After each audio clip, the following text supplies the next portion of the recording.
Welcome to a steaming summit day in South Michigan, where the stars of the PBG Kart World Series face the challenge of their first 500-mile race of the year on the high banks of Michigan Speedway, the challenge of the US 500.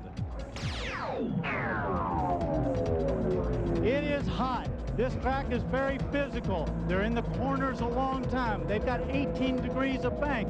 They're pulling 4Gs. But for me, the most difficult part is the mental aspect. They have got to concentrate. They've got to focus on the traffic, sometimes 3 abreast, the ever-changing track conditions, the tires going off.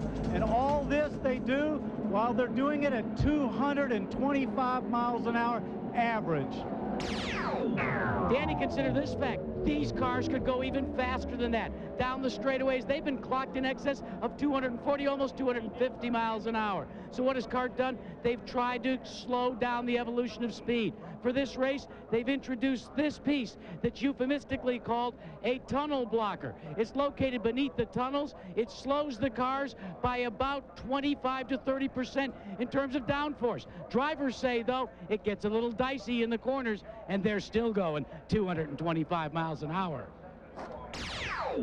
Keep in mind now that with the increased speed, there's more a premium on pit stops than ever. Remember, you lose 2 seconds here in the pits to your opponent. That's 250 yards, more than 1/8 of a mile on the racetrack. And these guys are going to be tested today a minimum of 6 times, maybe 7, maybe 8. Not the 2 or 3 we've become accustomed to in other events this year. They must be focused, they've got to execute, and they've got to do it in mid-90-degree temperatures for 500 miles.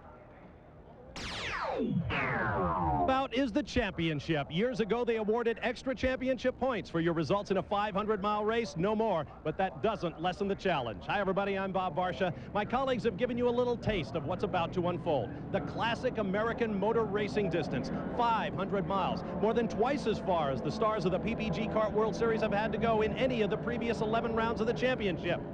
But it's not pure mathematics. 500 miles is not simply twice the effort, twice the number of pit stops, twice the miles on the engine. It is much tougher than that. And of course, the points championship is what it's all about. 5 men within 15 points of the lead. It's going to be a great race here at Michigan Speedway, the US 500.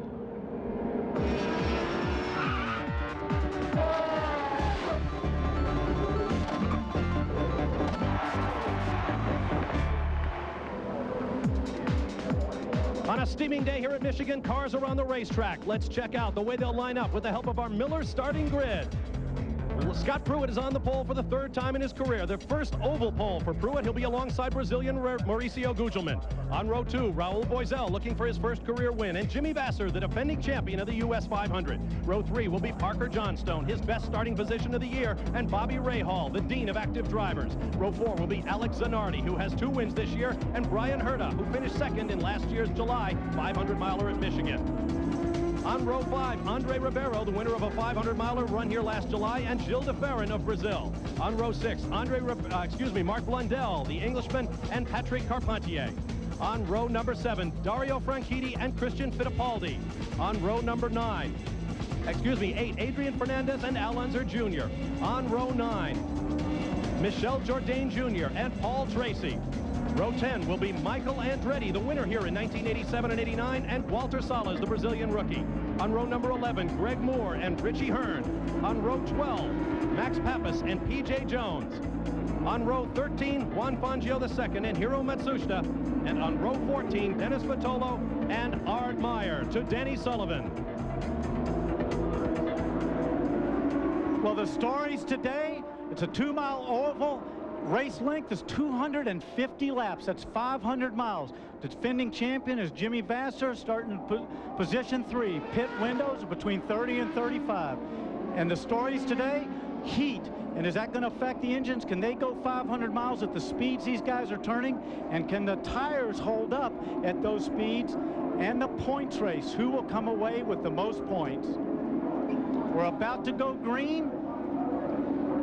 And the excitement level is rising with the fans here at Michigan Speedway. The fans will come to their feet as one in anticipation of the green flag at the first 500-miler of the 1997 season. Scott Pruett down low, Mauricio Gugelmin up high as they come off the final turn and head for the flag stand, and they will go 4 wide at the start of the race. And Jimmy Vasser absolutely absorbed by cars flying by him on either side. Gugelmin with the advantage off turn number 2. Pruitt falls in behind. Now Pruitt bids for the lead on the outside in 3. And you saw him shift gears there. What he was doing was running one top, and he went up one more gear. They've got 2 top gears in here so that they can race at different RPMs. Temperature in the mid-90s and climbing. Track temperature well over 130 degrees. And Gugelmin goes back underneath Pruitt in 1. Christian Fittipaldi has made a dive for the pit lane. Raul Boesel runs in 3rd. There you see Fittipaldi as the Newman Haas crew goes to work, changing tires. An apparent problem. They thought maybe there was a vibration on that opening lap. They came in. They don't know for sure. He's rolling now. It wasn't the cleanest of stops, but will it cost him big time? Well, in a 500-mile race running at 225 to 230 mile an hour average speeds, Danny Sullivan, you can't take any chances. No, not at those speeds. If anything goes wrong, it can be a huge accident. Also, I got to believe that pit crew wasn't quite prepared for him to stop on the first lap. That's not what they want to see. You ride with Bobby Rahal running in the number 7 spot. Gilles de Ferran just behind him in 8th. And Mark Blundell. Here's the view from Michael Andretti's onboard camera. Blundell just ahead.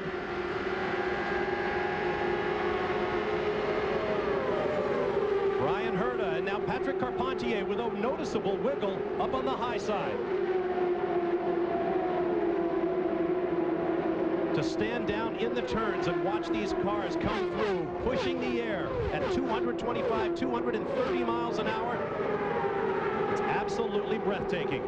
Michael Andretti in the black cars. Blundell darts to the inside but cannot pass. From a driver's point of view, to be able to work in that high groove this early on is really a blessing. That means his car worked up there. It'll also work down low.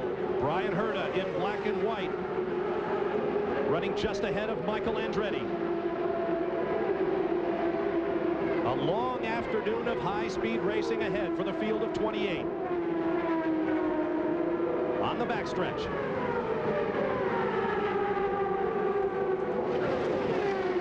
Carpentier looking underneath Andre Ribeiro, one of the drivers who switched from Lola to Reynard chassis, and Ribeiro enjoying every minute of it.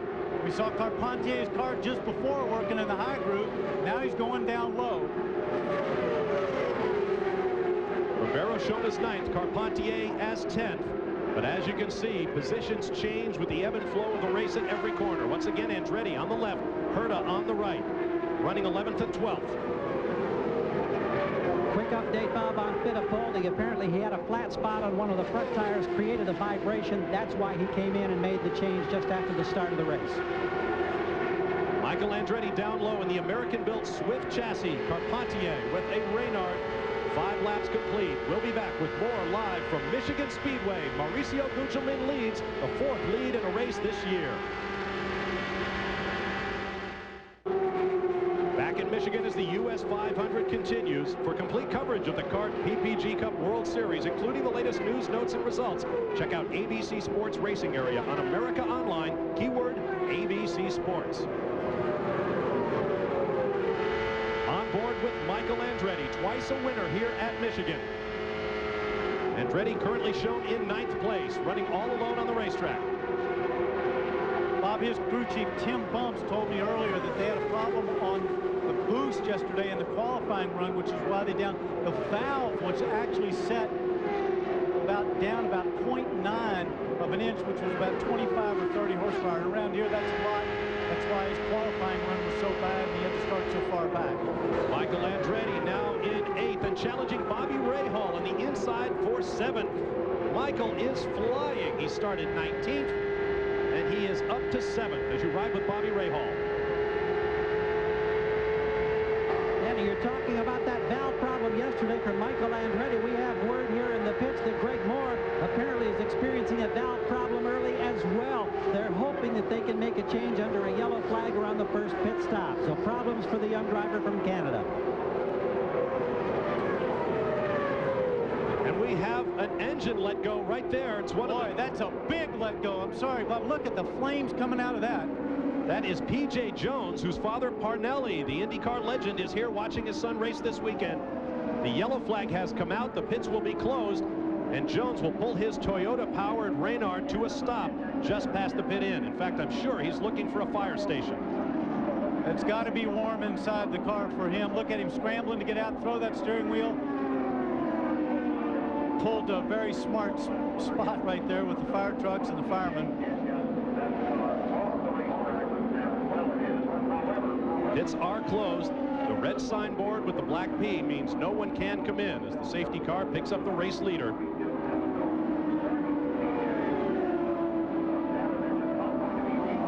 And now the pits open for the lead lap cars. Perhaps not much of an issue now, but it could be later on in the race when the lapping starts in earnest. Mauricio Gugelmin up front in the 4th race lead he's seen this year, but the first since the road course at Portland, Oregon weeks ago. Max Pappas just behind him in the MCI-sponsored Reynard with another Toyota engine. He lost one in the morning practice session. And then the Brahma Racing teammates Pruitt and Boiselle, 2nd and 3rd in the race, 3rd and 4th on the racetrack.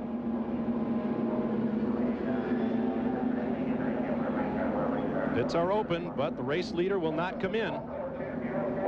Well, my guess is it's a little early to be making a stop right now. They do not want to fuel right at this moment. You'll probably see somebody coming down the pit lane that has a problem. You're absolutely right, Danny. Figured the leaders, as Gilles de Ferran comes down the pit road, the leaders don't anticipate pitting before lap 28. And behind Gilles de Ferran, Paul Tracy and Al Unser Jr. Now, Paul Tracy has a particular problem this weekend. He was all set to debut a brand new racing helmet with all of the associated onboard communications gear. Forrest, go and get him. The fueler, stay here.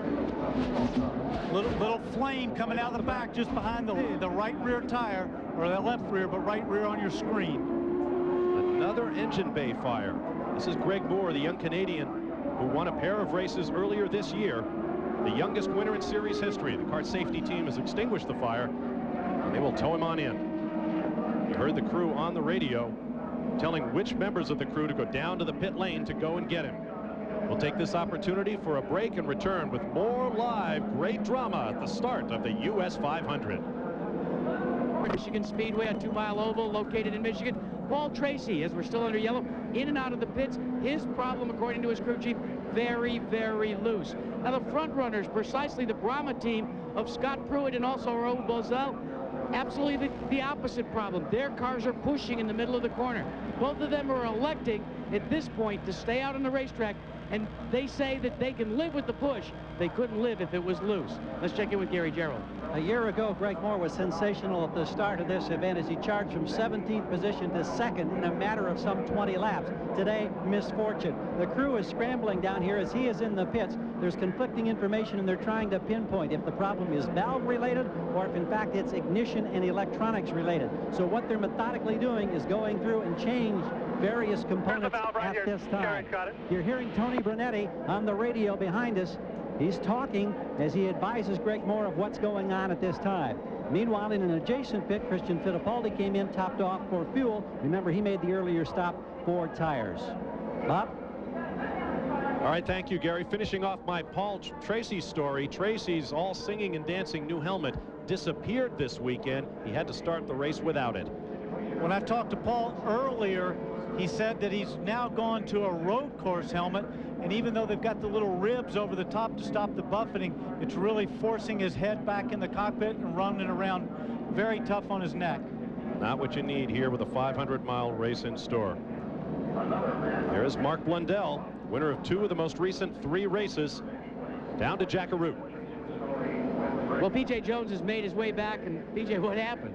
Well, I think I'm becoming my Castrol teammate, John Force, you know, down in flames. But we're running good. You know, I thought we had a good car for the race, 500 miles. You know, in our situation, I felt we were running pretty good, and it just the motor let go, and nothing I could do. I was glad I was underneath Salas, and I think more, and I thought, oh man, I mean, it was a bad time for the motor to go, but you know, it's just too bad. The team's working hard. Toyota's doing a great job trying to develop this engine, and you know, we still got a long road to go. A lot of people forget, Danny Sullivan, that it took Honda a little bit of time to gain on this kart series.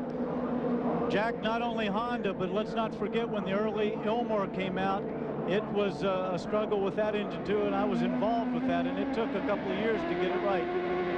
Toyota's doing a good job, and they will continue to do a good job. Lest we forget the Alfa Romeo history as well, another project with which you have some experience, I know.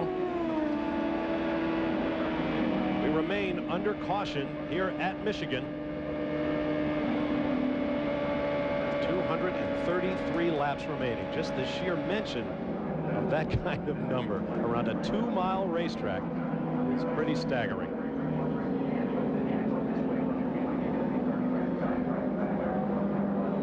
In the event of an accident, the kart drivers here today are in good hands. Not only is the series traveling safety team the best in the business when it comes to fire control, extraction, and medical expertise, they're backed up by a fully equipped mobile trauma unit, a state-of-the-art hospital on wheels.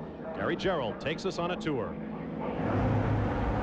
Anytime there's a problem on the racetrack, without fail, the first on the scene is one of the 3 kart emergency safety trucks. These vehicles are manned by 4 men, including a medical doctor, a paramedic, there's a fireman, and an extrication expert. These vehicles are equipped to handle virtually any situation on the racetrack, from putting out small fires with the onboard water supply to full extrication if necessary. If a driver happens to be trapped in the car, then perhaps the most important piece of equipment among the many pieces of equipment on these vehicles is the Hamatro hydraulic rescue tools. These are cutting and grinding devices that can get through the carbon fiber and all the metal and free the driver. Then once he's stabilized and an assessment is made, if necessary, they'll transport him here to the Kart Medical Center. This is a virtual rolling hospital on wheels, valued at over $1 million. It's on site at all of the kart races on the North American continent. And inside, Dr. Stephen Olvey and his medical staff then continue the full evaluation and treatment. There are 2 main scenarios that we use the medical facility for. One is a driver that's just crashed, and we bring him in here for observation because the adrenaline's going, he may be hurt, not know it. We want to check things and see and give it some time to see if anything turns up. The other is a driver that's obviously injured severely. We bring him in here for stabilization. We have the ability to do any immediate life-saving procedure that might be necessary, get them stabilized, into the helicopter and airlifted to the near trauma center. We're really proud of our unit. We think it's a one-of-a-kind. In fact, I know in all motorsports there's nothing to duplicate it. Now there you see the problem that we're dealing with right now. A technician from Omega Timing down there working on perhaps a wire to be spliced or something. And we remain under caution. Bob, let's update you on Raul Boesel. Boesel has been very animated on the radio during this caution, literally pleading with his crew to allow him to come in and adjust the push condition on the car. They know that he would then have to go to the back of the long line here, and track position even this early in the race, they deem to be critical. They keep talking back to Raul on the radio saying, look, all you got to do is hang in for 10 more laps and we'll change the wing in our normal pit sequence. And Jack, an update on Greg Moore. They changed all the electronic components. While we were in that safety feature, they fired the engine and he did a big burnout getting back on track, but he lost obviously several laps to the field. All right, thank you, gentlemen. As we saw, Brian Herta also paid a call to the pits. We anticipate 1 lap to go next time by. Now, Danny, as a driver, after all of the excitement of the first dozen laps or so of this race, you're under a caution, and now you spend extended time driving around behind the safety car. What does that do to your mindset? It depends on what your car is doing, but if your car's been working well, you're pretty pleased with it. You're going to get it back and make sure that the tires are up to temperature, that there's no build up on those tires, and you want to try to take advantage of this restart because you might have lost some ground to the other guy. Take Raul Boesel, for example. He's frustrated because his car's not handling perfectly. Well, let's not forget he's still running in 3rd spot. They want to wait that 10 more laps and not sacrifice a pit stop. And Danny Sullivan, how'd you like to have Roger Penske in your ear, as is the case with Al Jr. right now? For the first 20 circuits, Al Jr. has heard Roger Penske say, look, you got to pick it up. You got to go faster. You got to pick it up. And you also heard Michael Andretti talking with his crew chief, Lee White. Gauges back to 0. Everybody anticipating a long green flag run. Looking back at Michael Andretti, run in 7th place right now, looking out of the back of Jimmy Vasser's car. Our restarts will be single file in today's US 500. Safety car has pulled away from race leader Mauricio Gugelmin at the bottom of your screen. Still looking for his first victory after a number of very competitive qualifying performances and some great runs on oval racetracks from high overhead. Look at the gap he's opened up over the lapped car of Max Pappas, the dark blue machine. And then here come the Brahma teammates, Pruitt and Boiselle. And we are back under green, and cars going 2 and 3 wide as they head down into 1. You watch the Brahma teammates. A very wide, very smooth 2-mile racetrack here at Michigan Speedway allows drivers to take a number of lines down there. And look at the gaggle coming up from behind. Going by Pappas. Oh, that was Michael close. Andretti gets past. Michael looked like had to hesitate just a little bit there for Max Pappas, and it allowed Jimmy Vasser to pass him, but look, he's gone right back by him, so he's sandwiched between the 2 target cars. Zanardi up ahead, Vasser behind. Now Andretti goes low in 1. Alex Zanardi ran strongly in this race a year ago before suffering the inevitable sort of engine problems that come with 500-mile racing. Farron has been in and out of the pits. And that was a penalty that was assessed to him, Bob, because he ran over Al Unser Jr.'s hose as he exited the pits during that caution. Thanks, Jack. By the way, welcome back.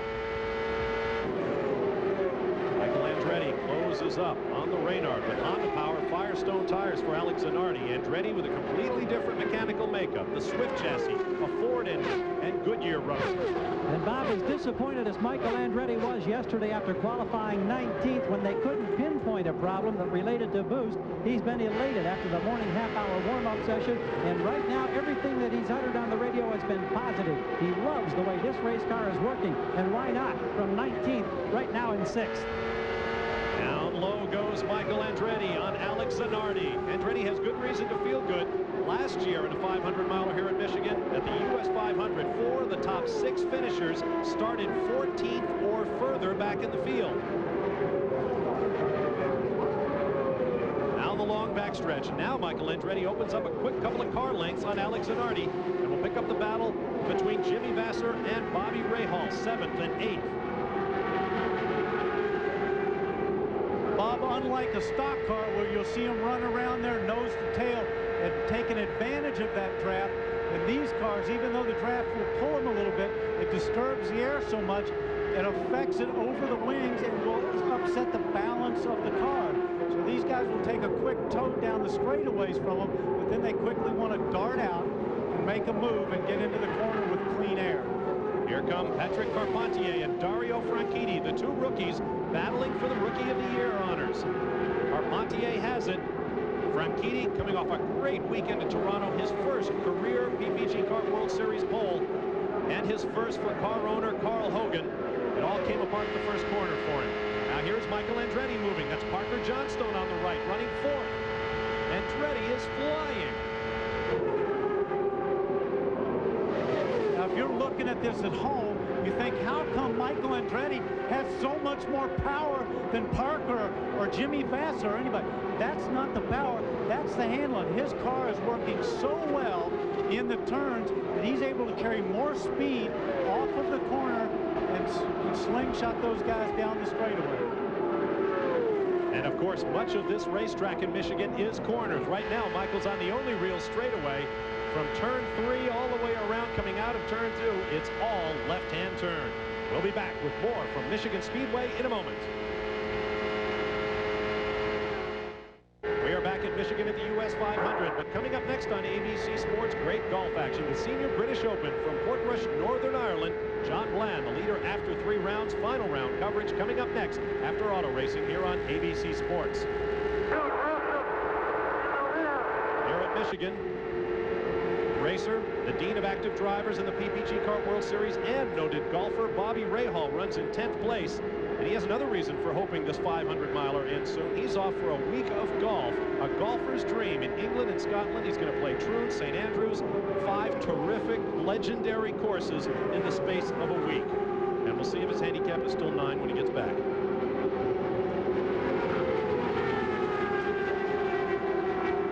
Now Michael Andretti continues his march through the field. Lee White on the radio. Yellow flag is out, so he'll hold his position. We're gonna Debris in pit. turn 3, we are told. Michael close. Andretti has taken almost 3 full seconds off the race leader in 3 laps. The and car. now runs How is in third. the car? Not bad. Gen 4, not bad. I should say so. I'll tell you what, he's the happiest guy out there because his car is Now on fuel, working please, great. Michael.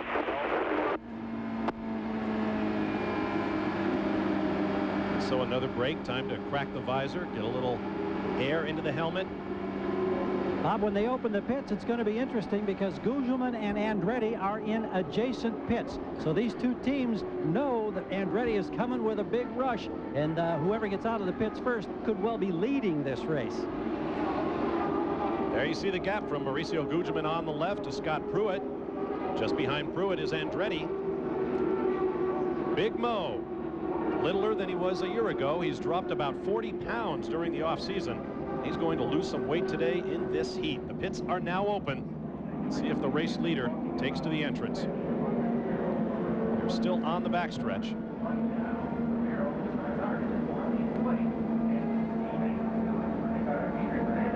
He's going to have a little tougher entry into the pits because he's just beyond Michael, so he has to get around Michael's crew and tires and everything. Of course, Michael has a more difficult exit because then he has to get around Big Mo's team to get out.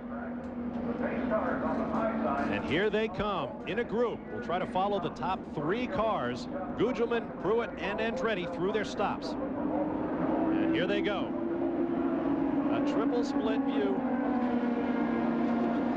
See who comes to a stop first, who leaves first. Almost exactly the same time as Pruitt, Gary Gerald, Andretti, and Gugelmin came to a stop. Everything routine for Gugelmin. Now his teammate Blundell comes in ahead of him to cut off the angle there. We're watching Andretti as well. Scott Pruitt is done. Scott Pruitt is done. He's the most away. Very close. Just ahead of Pruitt. Wheel to wheel. The advantage Andretti. Michael Andretti hits the blend line first, so he will come out in the race lead. What a remarkable change of position in the pits. We'll be back to Michigan Speedway after this message and a word from our ABC stations. From our Honda Helicam high over Michigan Speedway, you see the field under caution. Here's second caution of the day at the US 500. Bob Varsha and Danny Sullivan with you. Gary Gerald and Jack Arute down in the pits. Now, 2 of the cars are going to be penalized as a result of the pit action we witnessed just before the break. Alex Zanardi and Paul Tracy each were judged to have driven over air hoses in the pits. They will be called in for a drive-through pit lane penalty. There you see Zanardi, who has driven extremely well in the last 2 stops. A winner at Cleveland, second at Toronto. And after an up-and-down first half of the season, he is once again firmly in the championship picture in second place. Jack Arute. Bob, you're looking at Sandro Morrow, who is one of the crew members for Davis Racing and Dennis Vitolo. It seems that what happened during that scurry of pit stops, Sandro stepped back away from the cars and began to exit, and he literally was run over his rear heel on the right side by another car exiting a pit further down towards turn 4. He says that he's okay. His ankle doesn't look proper, so the medicos are going to remove him to the infield care center for further x-rays and inspection. And that raises an interesting point, Jack Arute. Earlier, Gary Gerald took us on a trip through the CART Traveling Medical Center. That center is not just there for the drivers. It's there for the crews and virtually any member of the PPG CART World Series family on a race weekend. Believe it or not, Bob, what happens is everybody that travels as part of the CART fraternity, they literally can use them as their primary care physician. Gary Gerald, what have you got? Well, Greg Moore was in a situation earlier where he came into the pits. They changed all the electronic components and got him back out. Well, apparently things still weren't running properly. He came in, has abandoned the race. He had no comment for anyone, just jumped on his scooter, shook his head, and headed back for the transporter. Keep in mind, he came in as one of the players in the points championship. He was number 4 coming in. So this is a devastating turn of events for the young Canadian driver in terms of his championship hopes. Well, that's certainly the downside of the build-up to a 500-mile race. If you're out early, the disappointment is that much greater. Running up front right now, Andre Ribeiro, Brazilian and a proven winner on the PPG CART World Series. He hasn't pitted since lap 17. That's why he finds himself on point now as the rest of the front runners pit. The order is Andre Ribeiro, Michael Andretti second, Mauricio Gugelmin third, Scott Pruitt fourth, Raul Boesel fifth, followed by Patrick Carpentier, Paul Tracy, Dario Franchitti, Mark Blundell, and Adrian Fernandez rounds out the top 10, followed by Alonso Jr., Gualter Salas, Alex Zanardi, Bobby Rahal, Brian Herta, Jimmy Vasser, and Parker Johnstone. Lights are out on the safety car. We're about half a lap from the green flag to get the US 500 back underway. Third in line there, you see the bright lime green helmet, the red and white car of Richie Hearn. Ralph's Food for Less Lola continuing to try to work with that Lola chassis, make it into a contending car. Up come the revs as Andre Ribeiro leads the field off the turn before a crowd estimated at more than 80,000 here at Michigan Speedway. We're back underway on lap 41. After pit stops, we'll see if Michael Andretti still has the combination.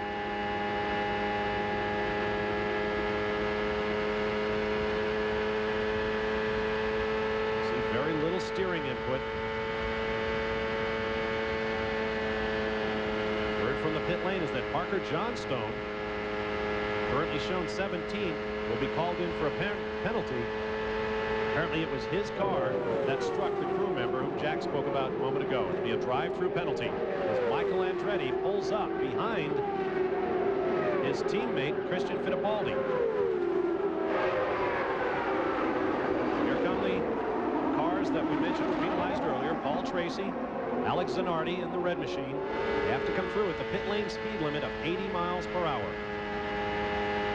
And on a lap, it only takes 30 seconds for these cars to do when they're doing speeds of over 225 miles an hour. You come through at 80 miles an hour, you lose a lot of ground. Michael Andretti goes by his teammate. A lap down. Interesting thing about Tracy and Zanardi bidding together, they are 1 and 2 in the PPG Cup Championship coming into the weekend. Now, there are the two Brahma teammates, Pruitt and Boesel, running 4th and 5th, coming up to put a lap on Richie Hearn.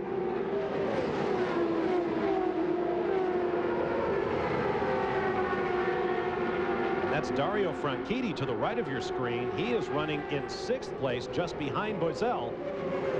So he'll be closing up behind the Brazilian, perhaps to make a move of his own. Not bad for a rookie in his first 500-mile race. And his first visit to the high banks of Michigan Speedway. Banked 18 degrees in the turns, 12 degrees at the tri-oval, the start-finish line. And it measured out at 2 miles, almost to the foot.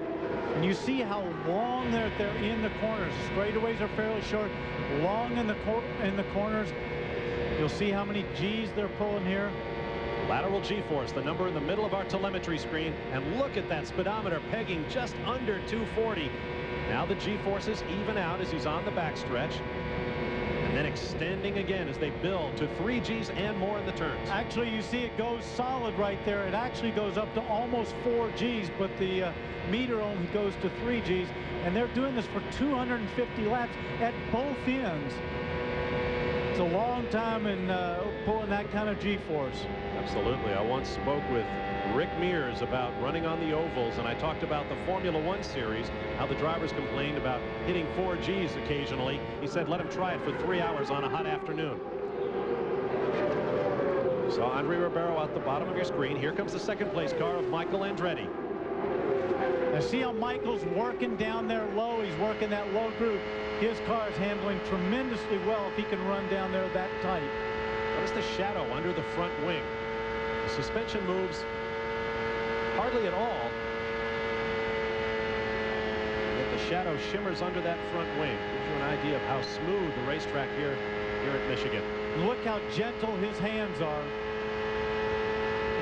He takes a little pressure off of him now. He'll firm his grip up as he enters through 3. Really gets loaded. Just breathing the engine there just a little bit. Back hard on the power. Flashing across the start-finish line through the timers. Setting up again for turn 1. Sorry, Bob. Now he firms up that grip. This is a little tighter corner at this end than it is down at the other end. news for Michael is he is losing time to the race leader. Andre Ribeiro now 4.1 seconds ahead of Michael Andretti. Now let's check out his speed. You saw his last lap average speed. The numbers in yellow around the racetrack diagram are the actual trap speeds. At the bottom of your screen, the start finish. Exiting 2 at 237 miles an hour. Entering 3 at 211. And the white numbers are his average speeds through those intervals between the speed traps. And they change as Michael completes another lap. But he continues to lose a couple of tenths with each lap to race leader Andre Ribeiro. He is the hot hand right now at Michigan. We're back live at Michigan Speedway. Bob Varsha and Danny Sullivan with you on a steamy, hot July day. There's Mauricio Gugelmin, who came into the last round of pit stops with the race lead. He presently runs in third spot behind Andre Ribeiro and Michael Andretti. Coming up behind the car of Max Papis. Now here's a look at where our top three drivers, Ribeiro, Andretti, and Gugelmin, stand in relation to their next fuel window in the pits. The numbers across the bottom of the graphic show the number of laps since the last stop. Andre Ribeiro is right. Oh, and Parker Johnstone is hard into the wall on the backstretch. A heavy impact for Johnstone. Coming off turn 2, he flipped the steering wheel out there. Has his visor up as well. He's trying to extract himself from the car. Sometimes when that's happened, you pinch a little bit of the bodywork or there's into the car, and it can catch his suit and just hang him up a little bit. But he was quickly out. What a disappointment for Johnstone. From Brush Prairie, Washington, right on the banks of the Columbia River, not far from the Portland International Raceway, where we visit with the series. Driving for the former championship team owner, Barry Green. Stretching that leg a little bit. When he makes contact with the wall, they will take him back to the infield medical center, the CART medical center, and check him over. That's a rule. Anytime you make contact on an oval track, you have to go to the CART medical center just to have a check over. And I guarantee it's a lot cooler in there. Let's take another look. All right, he looks like he just got up there in the gray in the middle of turn 1 and 2. Got up in the gray. Once you get up there, it's so hard to get it back. You're going so fast through those cars. You're doing 225 miles an hour in there. And you get up there in that gray, and there's marbles up there. It's slippery. There's a lot of dust. Not much control. Danny, Parker Johnstone had an interesting quote about this place and those speeds. He said it's like you're in a fishbowl, and the challenge is to stay in it. Obviously, he didn't meet that challenge in this incident. Gary, I had the pleasure of going over and standing on the outside of the wall at turn 2 during a practice on Friday, and it is amazing the speeds that they come through there. And it's amazing that they can have an accident at those speeds and get up and walk out of the car. I mean, I think that's a real testament to the safety issues and the way they've developed these cars over the years and incorporated what they can. All of the cars carry onboard data recorders that measure various stresses in the event of an accident, and this was a big one. You can see him in the top of your screen, just up there in the gray. See, he's in the gray, he can't do anything. He doesn't have any control when he's in there. Boy, that was huge. Be interesting to see what the G-forces were in that wreck, but he is out of the car and appears to be okay. Jack Arute. Bob, this is very, very fortuitous for Andre Ribeiro, your leader. The report during the caution as we ride with Andre was that he is out of third gear, he's out of sixth gear, he's out of fourth gear. All he literally has got is fifth gear, and if he had to make this stop under green flag conditions, it could be disaster. But the crew is awaiting his presence on pit road. They have already huddled and said, after we finish the service, go to the back of the car, we'll have to push Andre off. You can see right here on the shot, Jackie's in the car. He's moving the gear lever around, trying to get something. He's really working that gear lever, trying to get some gear so he can get in. The difficult part is going to be getting out in fifth And Danny, gear. now he reports he has no gear, nothing. That's why he was so slow. It remains to be seen. The crew still realizes that it must go to work. So they're changing all 4 tires. Now they've killed the engine. Michael Andretti. This time he's got the jump on Guzman again. It's a drag race. Andretti is now 2-0 against Guzman on pit exit. Oh, the little battles that make up the war-winning effort. Bob, let me tell you, though, what's going to happen. Those crews are going to get frustrated with that. They're sitting there going, wait a minute, he's been here twice, and he's got beaten out twice. We've got to pick up the pace here. We've got to help our driver. And Michael's crew's over there going, hey, Michael, we can give you a spot anytime you need it. Meanwhile, there is Andre Ribeiro, and you can see the story of his day in his face. He was up on the lead, and there is Jimmy Vasser being pushed back to his pit stall. Ribeiro, with that stretch in the lead, moved up to 6th in all-time Michigan Speedway lap leader standings, with 235 laps out front in the last 4 races here at Michigan. Michael is the leader in those standings with 440 laps led. It looks as if Jimmy stalled his car. They brought him back into the pit box to get him going. Now they're going to try to push start him, bump him out of there. See, he's got his hand on the gear lever down the right corner of your screen. He can't get it. And if he goes too far, they can't pull him back. He has to do it in, I believe it's 2 pit boxes. They have to get him started. So the woes continue for the defending champion at the US 500. A year ago, Jimmy Vasser started on pole, survived a 12-car wreck at the green flag, and won the race. For Andre Ribeiro, thumb in the air, but the disappointment must be bitter. Side pods coming off. We'll be back to Michigan. Here at Michigan, there you see the wreck of Parker Johnstone's car being hauled away, but there's action in the pits as well. Here's Gary Gerould. The defending champion of this race, Jimmy Vasser, is out of the competition. What happened as you tried to exit the pits? Just had some gearbox problems. Just wouldn't go into gear.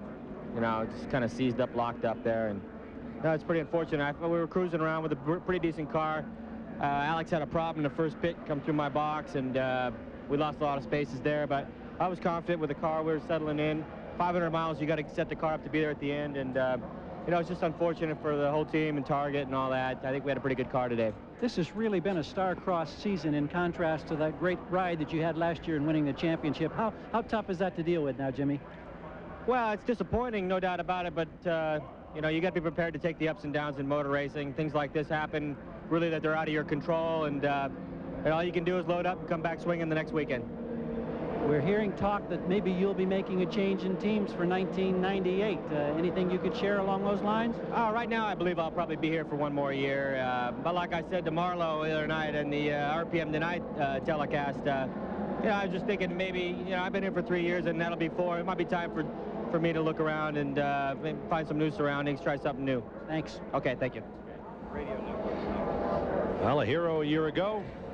The gauge goes back to 0 for the defending champion here at the US 500. Meanwhile, things have been looking up lately for that man, Mark Blundell. He and his family have had their hands full these past few weeks, moving from their homeland in Great Britain to their new digs in Scottsdale, Arizona. Thus far, 1997 has been a very different year than 1996 in the life of a man his Pac West team calls Billy.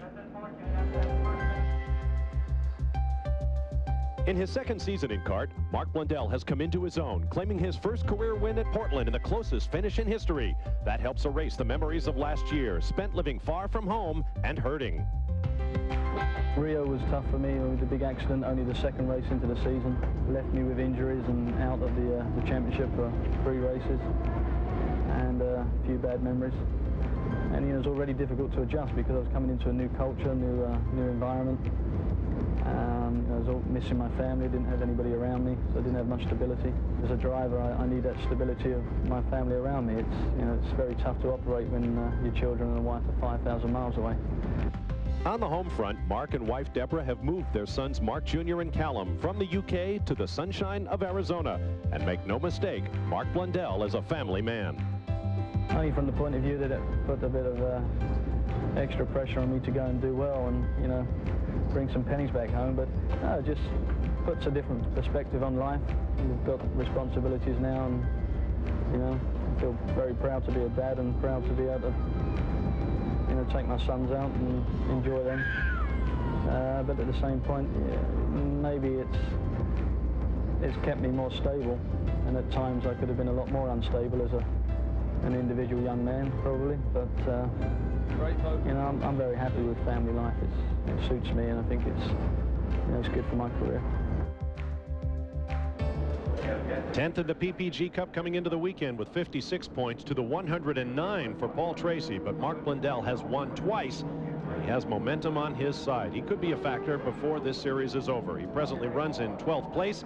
Oh, we have a moment. Let's get down to Jack Arute in the pits. Well, we've documented Andre Ribeiro's problems with a faulty gearbox. Andre, the disappointment, you led this thing. Well, there's no question that our car was just perfect. We definitely made everything right again.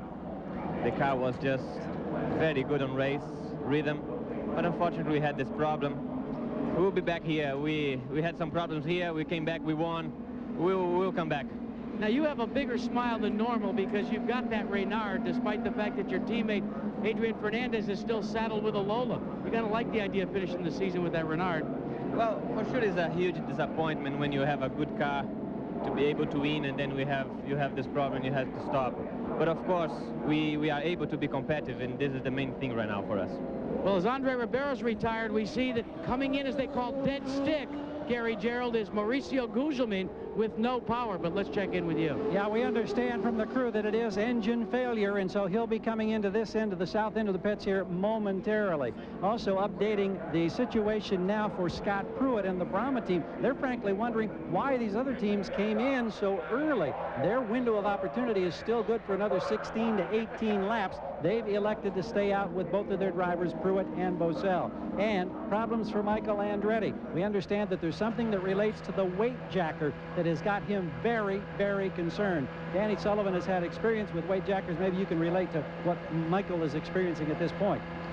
Gary, if I knew exactly what the problem is, but the weight jacker, all it does is move the weight from the right side to the left, back and forth, so they can alter the balance of the car. Now, if that's moving and locking in and he can't do anything about it, that's a big problem because it'll be changing the balance of the car while he's driving. Well, that's what I understand, Danny, that apparently it's something that they can only address in the pits. They won't be able to impact the handling or change the weight while the car is on the track. So it's apparently a significant concern. Gary, welcome to 500-mile racing. This is what Michigan's all about. This is a tough place on cars and equipment. We ride with Gilles de Ferran as he takes a gear, listening for perhaps a sour engine note. Getting word from some of the corners out on the racetrack that the engine sounds odd.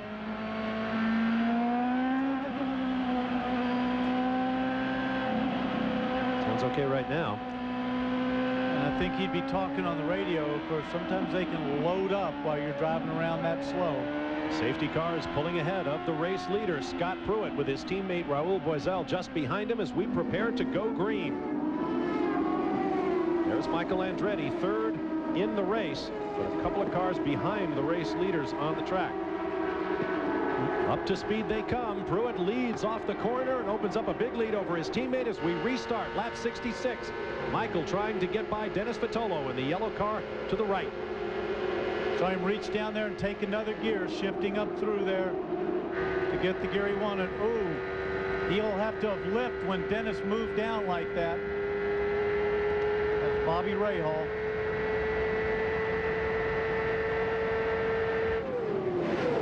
We understand car number 64 will be getting a black flag. 64 is Arndt Meyer, the young German. His first visit to the high banks at Michigan and 500-mile racing. Now his penalty is for passing the safety car, and he will be docked a lap. The last thing he needs, he's presently shown in 24th. And 4 laps down. He will stop for 32 seconds in the pits to lose that lap while the field goes by. And you saw a slight splash of fluids out there of what was the scene of Parker Johnstone's accident, I believe. Now Patrick Compartier goes down underneath Dennis Vitolo. Mauricio Gugelmin, Bob, has refired the engine after they changed the electronic components. He now leaves and goes back on course after a long stop, but at least he's got a chance to continue to run. Now this is a battle. Alex Zanardi and Patrick Carpentier, 6th and 7th. Carpentier has not tested at this racetrack with the Bettenhausen Alumax team. So that has been an eye-opener for him as well. He's been quick off the car, right off the truck when they got here. Right now he runs in 7th. Now there's Richie Hearn. It appears he will climb out of his Lola. The frustration continues for another of the Lola teams. I spoke with John Della Pena, the car owner, this weekend, and he says there is nothing they can do. They cannot change chassis now. There are simply no more Reynards to be had out there. Of course, you cannot buy a Penske, and you're not likely to get a Swift this year.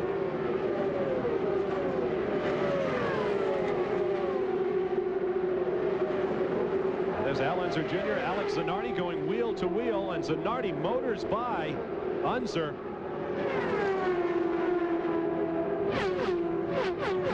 Recall that 2 weeks ago in Cleveland, at the start of a 3-race in his many weekend string, Zanardi was penalized at the beginning of the race for entering the pits while they were closed.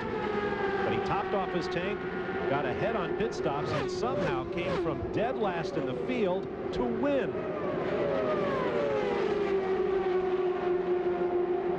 Jimmy Vasser made a very important statement in that interview earlier. He said you've got to develop the car all the way through the race and be there at the end. You can have a fast car in the early part of the race, but you have to stay on the lead lap for the first 400 miles and be there at the end, be able to race that last 100 miles with a strong car. We are a long way from that point. A lot of racing still to come. We'll be back after this message and a word from our ABC stations.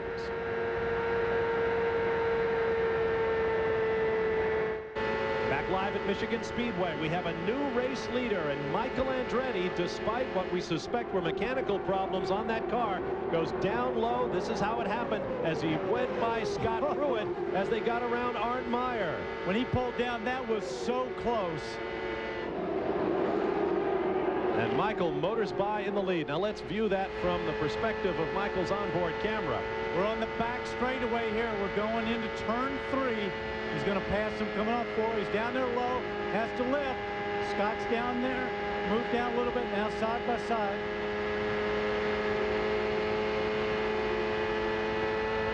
Oh, Pruitt. That is close racing, and that's being able to race with a guy that's a true professional. Back to live action now.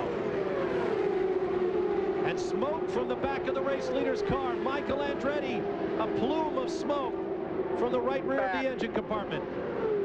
Okay, then I'm coming in. And it looks terminal. Let's bring it in. There you hear the radio crew from the pits. They said it looks terminal. They're going to bring it in. They suspect that it's an engine that's gone away entirely, or is about to be gone entirely. We climb aboard with Bobby Rahal, who will move up into the 3rd spot as a result of the misfortune suffered by that man, Michael Andretti. Or no, it's the gearbox. It's the gearbox. They can't get it out of gear. Okay, 10-4. Let's put the toe tires on it and get the quick jack, because it's not going to be able to get it out of gear. That was Tim Bumps on the radio. That was his crew chief. And now we have a yellow flag as Michael Andretti unhooks and prepares to climb out. Officials have called for a track inspection for debris. The pits are closed. Bob, a lot of people are wondering why gearboxes. Why are we having this run of gearboxes? Because they don't shift that much except to get out and get up to speed. But once they put it in that gear, there's a tremendous amount of load that goes into that gearbox where they're pulling 4 Gs in the corner. They're on the power almost flat out the whole way around that. All of that going into those gears, that's tough on the box. The crew goes to work. You heard them say we'll put the toe tires on it. Pull it back. Get ready to fight another day. 2 weeks from now at Mid-Ohio. Meanwhile, other teams step into the pit lane to prepare for service. The leader and the field have been taken up by the safety car, and the pits are now open. Down to Gary Gerould. Michael Andretti, that car was just flying. Tell me what happened here in these last few laps. Gearbox. Something in the gearbox froze up. We had heard a radio report earlier that there was also a concern about the weight jacker. Were you dealing with 2 problems then? Yeah, but that wasn't a major one. I think it was okay. I think it was working. It wouldn't show it on the dash. But I mean, the car was just flawless. I mean, just totally in control right from the word go, and really disappointing. I mean, you know, we deserve this one. We deserve to win this one. From yesterday when you qualified 19th to make this charge up today, what did you do to get the improvement in the car? Really nothing. The car was like that all weekend. It just, when we were by ourselves, it wasn't real fast, but in traffic it was really good. So, you know, we were working on the race, and it paid off.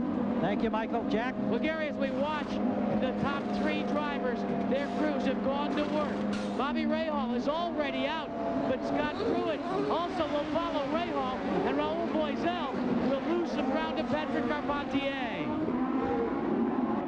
What a performance for Bobby Rahal's pit crew. He comes back out on the racetrack with fuel and tires in great position for the restart. 8 cars officially out of the race. P.J. Jones, Greg Moore, Adrian Fernandez, Parker Johnstone in a crash, Jimmy Vasser, Andre Ribeiro, Richie Hearn, and now Michael Andretti, who came from 19th on the starting grid to lead the race before it all came apart. Bob, remember, on pit road, you're allowed to use a speed limit of 85 miles an hour. 80 miles an hour is around the area that they run. But take a look at the width of pit road. What happens is after you pull out of the concrete area, which is your pit stall, you have literally 2.5 lanes to be able to maneuver in. So what drivers do is they actually pull out into the far lane and try and block someone closing in on them. The race goes on in the pits as well as out on the racetrack. We'll take a break and return for more live coverage of the US 500. Stay with us. Back live at Michigan Speedway, but on Saturday, August 2nd, ABC Sports bring you the stars of NASCAR as they invade the Indianapolis Motor Speedway. You can see the Brickyard 400 live at 1 o'clock Eastern on ABC. Then it's the International Race of Champions from the brand spanking new California Motor Speedway. 3rd of 4 races in IROC 21.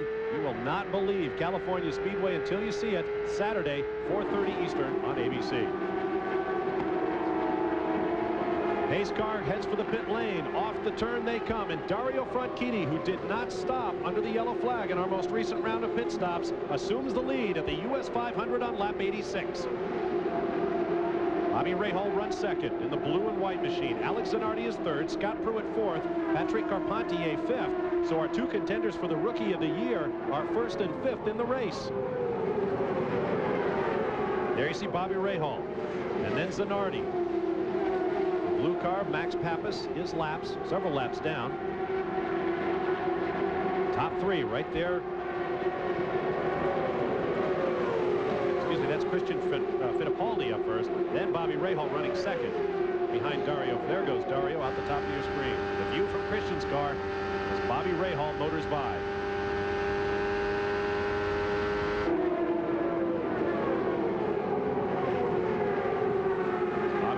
Continues on his way. Gary Gerould is standing by with Barry Green. Car owner for Parker Johnstone. You had a chance to talk to Parker over at the safety center. Can you update his condition? Yeah, Gary, I just came from the on-track hospital. He's fine. He's got some bruises on his ankle and his arm.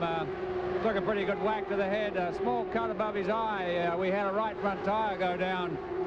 We must have cut it or something. Went down pretty quick, and the tire came apart. And the tread of the tire came up and took his visor off and just cut him a little bit. He's fine. He's out of the hospital now, and car's hurt pretty badly, unfortunately. Thanks for the update, Jack.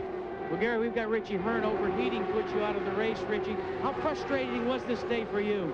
Well, it's quite frustrating. We've had a lot of bad luck, especially the last 3 races. We've gone out early, and unfortunately, the car seemed to work good right at the beginning, but then it started to deteriorate, and you know, it started going really loose on me, and then we had an overheating problem, which is probably for the best, I guess. Now, for our viewers, you're still saddled with a Lola chassis, but we understand that John Della Penna may have located a 1996 Reynard. What's the story? Well, yeah, he's located one. Hopefully we'll have that for the next race. You know, we've been working our butts off trying to make this car work, and it's really not fair to the crew and the sponsors if we keep running like this. So we had to find a solution. And they think they found one, Bob. Look for the 96 Reynard at the next event. All right, thank Jack. Earlier I mentioned that John Della Pena, Richie Hearn's car owner, could not find a current Reynard, so it looks like he'll step back a year, and sad to say, probably still make an improvement in performance for the team. The Lola has been a handful this year. I talked to the guys at Reynard, and they said the problem was he wanted to build a car from parts, from spare parts of 1997. They said the problem is if we sell them those parts, then we've got no parts for our regular customers who've been with us all season long if something goes wrong toward the end of the season. This is the battle for 5th place. We're watching Al Unser Jr. being chased by Patrick Carpentier. These wide views give you some idea of how quickly these cars are moving as they flash by huge objects like grandstands in the background. Al Unser Jr.'s had a very busy day.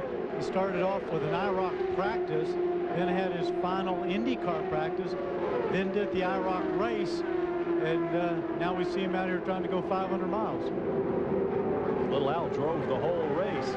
Jimmy Vasser and Alex Zanardi also kept to that schedule, but they fell to the back of the IROC finale fairly early on. Al Unser Jr. closes up on Scott Pruitt. Good competitive run for Al Unser Jr., who hasn't seen many of them this year.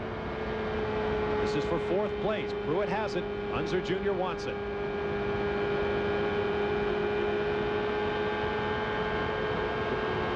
But from that camera perspective, it certainly makes the track look rough.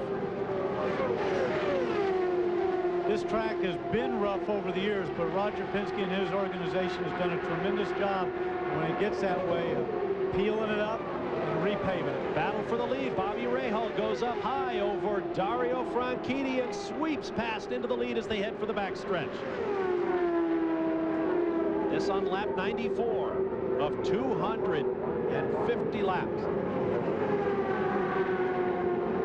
Keep in mind that Bobby Rahal's never won a 500-mile race at this particular track. He would love to be able to do it. He's won 3 races here at shorter distances many years ago. This is one of those challenges that he has wanted to accept and get for a long time. And right now, his crew is loving the fact that he's gone to number 1. Bobby Rahal trying to end a streak of winless races for him that now totals 84, if I'm not mistaken, and counting. And guys, remember, Dario Franchitti and the Hogan Racing team have yet to come onto pit road. The last that we heard, look for him around the halfway mark, 100 plus or minus 1 lap. Jack, I want to tell you, though, the halfway mark's 125 laps. Well, I got hit in the head, Danny, in that race car crash, and I forgot my man. Well, I'm just hoping they're not thinking about going 125 laps. If they are, they got an awful big tank in that car. Well, it's a good thing I said 100 then. How do the fortunes of the drivers ebb and flow in the course of a 500-mile race? Al Unser Jr. just went by Mauricio Gugelmin and lapped him. Gugelmin, who led this race in the early going, now shown 19th. I believe what we're seeing there, though, is Big Mo being very professional. He's laps down. These guys are racing for the lead. He doesn't want to get in the way. He's not going to slow them down. It's like, hey, you guys are racing for the front. Have at it. The upper left of your screen, you see the speeds of the race cars in average lap speed at the line. Look at the numbers, 223 miles an hour plus. Now the gaps in time to the race leader. The order is Rahal, Franchitti, Zanardi, Pruitt, Unser Jr., Carpentier, Boisel, Blundell, Tracy, and Gilles de Ferran rounds out the top 10. Brian Herta runs 11th. Walter Salas, the Brazilian rookie, 12th. Oops, Al Unser Jr. showing smoke. Oh no, could this be another disappointment for Al Unser Jr.? Oh, look at the fluid coming out of there. That's the overflow. He's pouring liquid out of there. That'll be from the radiators. Now, if that had happened at speed, it could be extremely dangerous.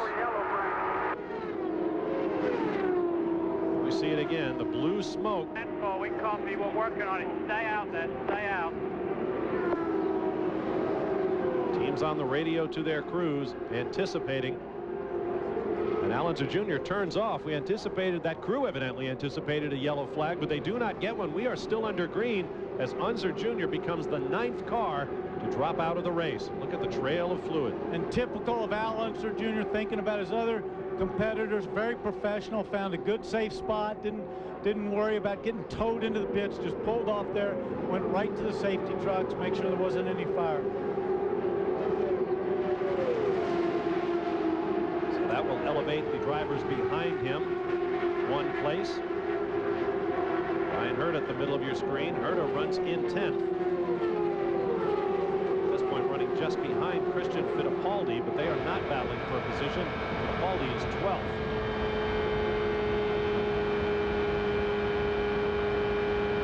100 laps complete. And the day is only beginning. There's Walter Salas for Davis Racing. Ryan Herta down low, right on the white line. Brazilian rookie Salas up high. Salas's experience here at Michigan has been a good example of how they bring rookies along. He had driven in the Indy Lights Series here at Michigan, but he said the enormous speed difference to an Indy car required him to really sneak up on what the car could do at a place like this, adding a little speed with lap after lap. Dario Franchitti has come onto pit road. He's in the first stall as you exit onto pit road. His crew has gone to work. Naturally, they're going to take out 35 gallons of methanol and exchange the Firestone tires. They're also cleaning out the debris from the radiator tunnels, and they've adjusted the front wing. But the crew member, one crew member had made an adjustment downward, and then a second crew member did it, and they've stalled the engine. They've stalled the engine. Now they're going to have to pull it all the way back and put the upward starter back in. This is a tough break for Carl Hogan and this team. Jack, of course, one of the biggest problems, this is under a green flag situation, so he's really losing ground. And Danny, I think his problem is in the gearbox. There's something wrong with this gearbox as well. You can see the disappointment on Carl Hogan's face as they roll his car back one more time. The Scotsman Dario Franchitti, I believe, is done for the day. The way that crew was walking, Jack, they looked awful dejected. To the battle for 3rd place, Scott Pruitt and the bright yellow and orange machine to the left of your screen. Patrick Carpentier to the right, driving for Tony Bettenhausen.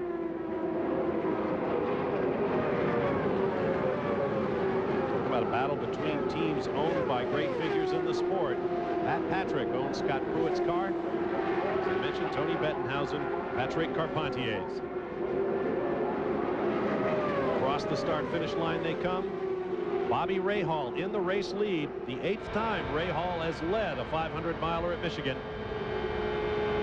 We'll take a break and return with more live from Michigan Speedway. Stand by for more of the US 500.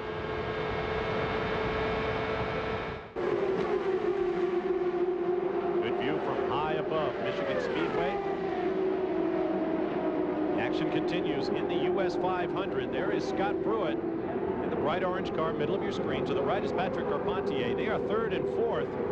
While we're away, they have gone wheel to wheel for a couple of laps, and Carpentier is still right there on Pruitt's gearbox.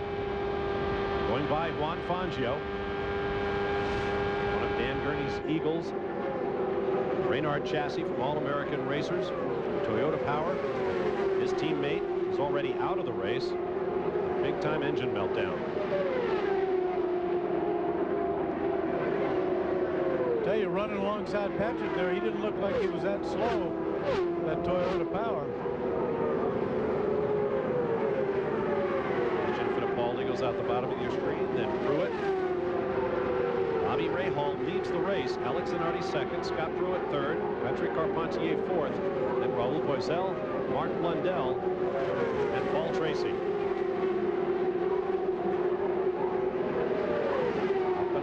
Christian Fittipaldi's Swift goes Scott Pruitt.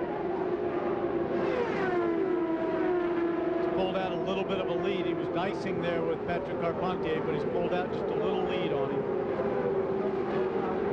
Carpentier uses the toe from Fittipaldi while he can and comes out. That might not have been the best place to pull out for a pass, unless he thought he was closing too quickly. Well, again, Christian is doing a very professional job. These guys are racing for positions up there. They're way down. Christian's way down in the field. He's being very professional, giving him the faster line. Let's update today's stories. The heat, we have a thin cloud cover that's come over the racetrack. That may bring the temperatures down a little bit. Engines, well, most of the problems we've seen thus far appear to be gearbox related. No problems that we're aware of from the tires. In the points race, as things currently stand, Paul Tracy, the points leader, runs 7th. Alex Zanardi, just 3 points behind Tracy for the championship, is in 2nd. And Michael Andretti, who came into the race 3rd in points, is out. That will be a bitter pill for him. To the battle for 8th place, Gilles de Ferran on the left, Brian Herta on the right. Herta goes low beneath the Brazilian.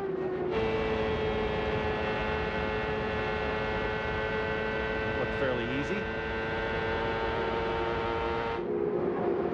Since we had that report from Barry Green about Parker Johnstone's incident, believing they cut down a tire, I talked with Al Spire, director of racing for Firestone. He's confirmed that at least 3 instances they believe they've suffered cut tires. One for Zanardi, one for Rivero, and the one for Parker Johnstone.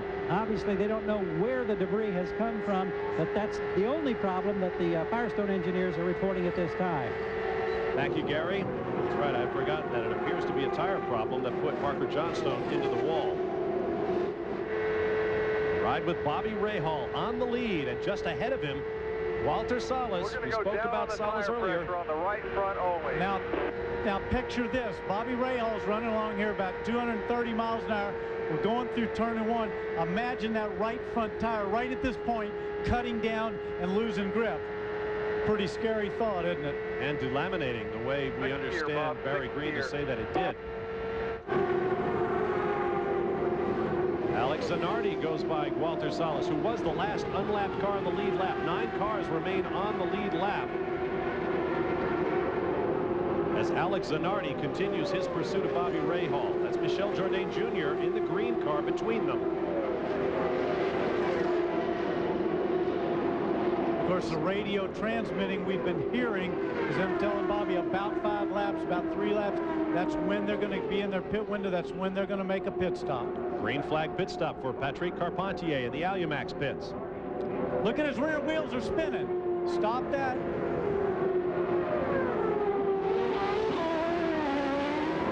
And he heats them up like a marshmallow. It's Patrick Carpentier, who had no testing at this racetrack with the Bettenhausen team before they came here this weekend. They have been hooked up and running hard. While up front, Bobby Rahal continues on his way with a green flag stop, it would appear, in his future. Hear the engine tone change there where he just breathes it going in. He's going to come into the pits. See the glow in the right front tire every now and again. We saw just a little glow. I don't know if anybody picked that up, or just the brakes were lighting up a little bit there. Because don't forget, they're stone cold. He's been running around at 225 miles an hour, never touching them. There's a good view at something Bobby Rahal probably wants as much as he wants fuel and tires, a cool drink. We'll watch for that wing change up front. Keep the revs up. Haven't seen it. Gone. 12.5 seconds. Pretty good action here. Stop, Bob. Stay under the line. Stay under the line. Coming through the tire smoke. The launch of another car ahead of him. They also said stay under the line. That's the yellow line that you see right there. He can't get above that line or you can suffer a penalty. The track is marked where the drivers are allowed to move up above the line. Scott Pruitt is in. Jackaroo. And Scott Pruitt pulls in very, very sharply to the service of his crew. Now, they've been talking about how they should exit because they're expecting Alex Zanardi to be pulling in as he pulls away.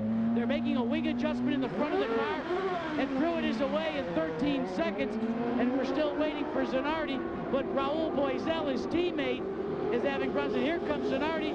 Boisel having gearbox problems, not getting in, almost collides with Zanardi. Zanardi's team goes to work. The Target Chip Ganassi team, they are still in the hunt for this. As in the meantime, directly behind Zanardi, the Boisel team has retrieved their car, and they're going to push him back in 11.3 seconds. Alex Zanardi is away. Boisel, gentlemen, is still here.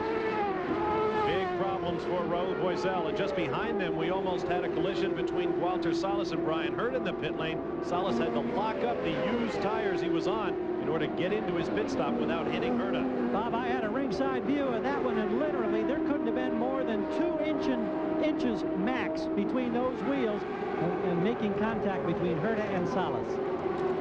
Meanwhile, Alex Zanardi beat Bobby Rahal out of the pits on that exchange of pit stops, and Zanardi assumes the race lead on lap 121. There is the gap. Zanardi is the red car. Rahal trails.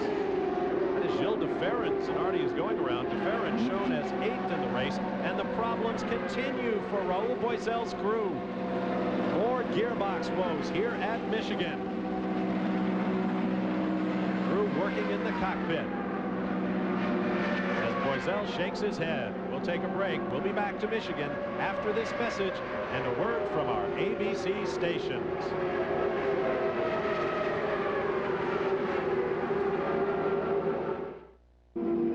Here at Michigan Speedway, the picture tells the story. Bobby Rahal's machine, minus its right front tire, its right side pod, and perhaps its right rear, I couldn't quite see. After clouding the turn 2 wall, there you see Bobby. He appears to be okay. There is the crew. All that's left for them now is to pack up and perhaps go support their teammate, Bryan Herta, who runs 7th here at the US 500. Here's what happened, Danny. Bobby's in the right of your screen, blue and white. He's going in. We have a slower car right there. Bobby's coming around high.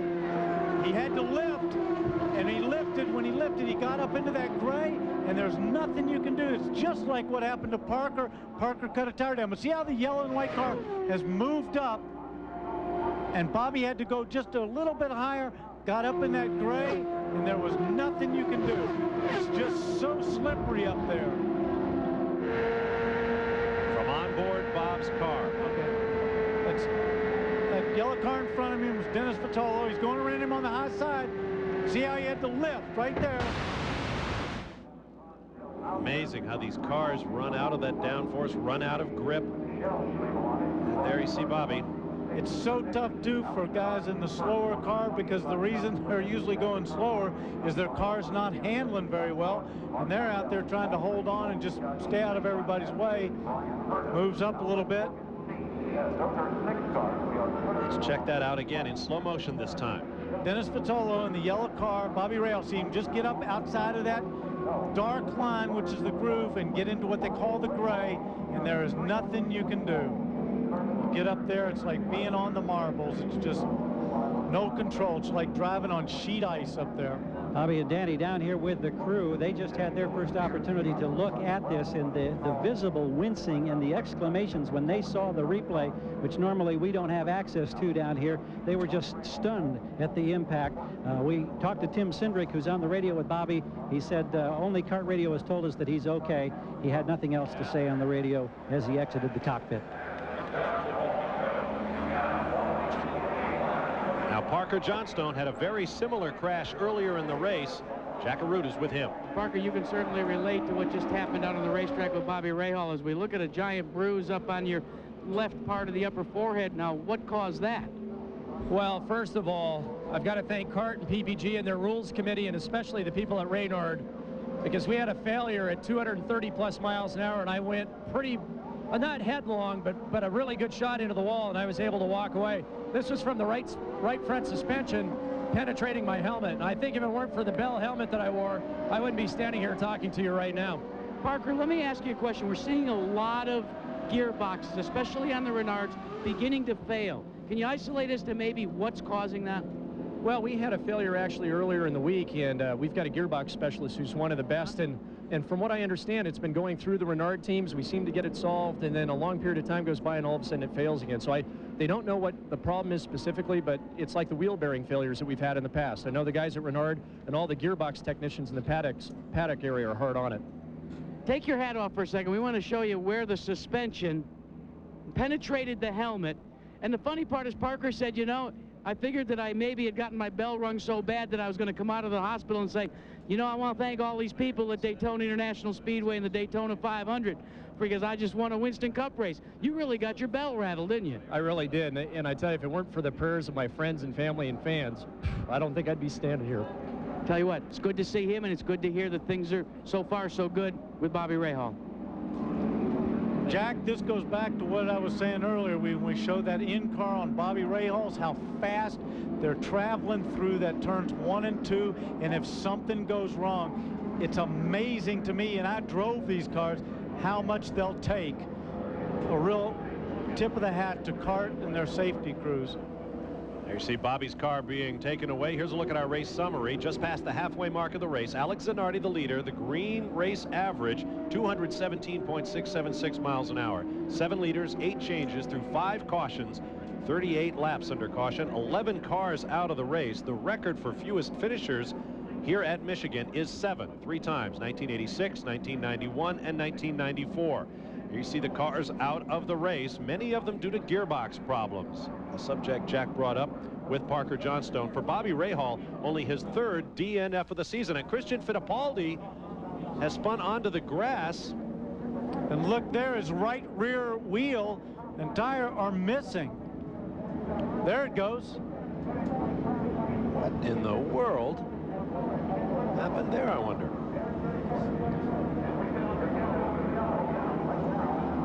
One would have to suspect, if he's just made a pit stop, that unfortunately the crew didn't get it on properly, and when he went back out, it just came off. So another reason for our 5th caution of the day.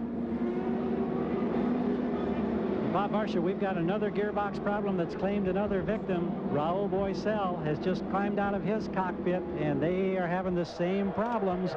And in fact, he's coming toward us right now. Raul, any explanation from your crew? You talk with your engineers here about this gearbox problem that now seems to be sweeping many of the Renard teams. And yes, everything was running fine. I, was pacing myself. We made few changes in the car during the stops, get better. It was a clean pit stop, everything. As soon as I put first gear, come out, something broke. Tell us about the conditions of this long day on a very hot day while you were out there when things were going good. Like I said, I was pacing. My Brumman Sports car was running perfect. I was comfortable. Traffic wasn't too bad, so I was looking for a good finish. Well, unfortunately, it didn't happen. Thank you, Raul. Jack? Hey, Gary, one of the great things, though, about being a teammate is no sooner did Raul's car fail than they dispatch somebody over to the other Patrick teammate, and that, of course, being Scott Pruitt. What they've determined may have been the difficulty in Boesel's gearbox is the fork, Danny Sullivan, that moves the gears in and out. Specifically in Raul Boesel's, the 5th gear fork. They've been on the radio back and forth to Scott Pruitt, and they're saying, look, we might have to run the rest of this race without jamming it back and forth between 5th and that overdrive gear. So keep appraised of it and be careful. We saw the tools arrayed on the rear wing of Raul's car as it was pushed away. The crew worked on it for a time to try to get that gearbox to work. Scott Pruitt flexing his hands in the cockpit, getting set for a restart. 16 cars remain running unofficially. The CART safety team continues to work. There's the scene of Fittipaldi's slip off the racetrack on the left. So we will be under caution for a few more moments as the field continues to form up for the restart.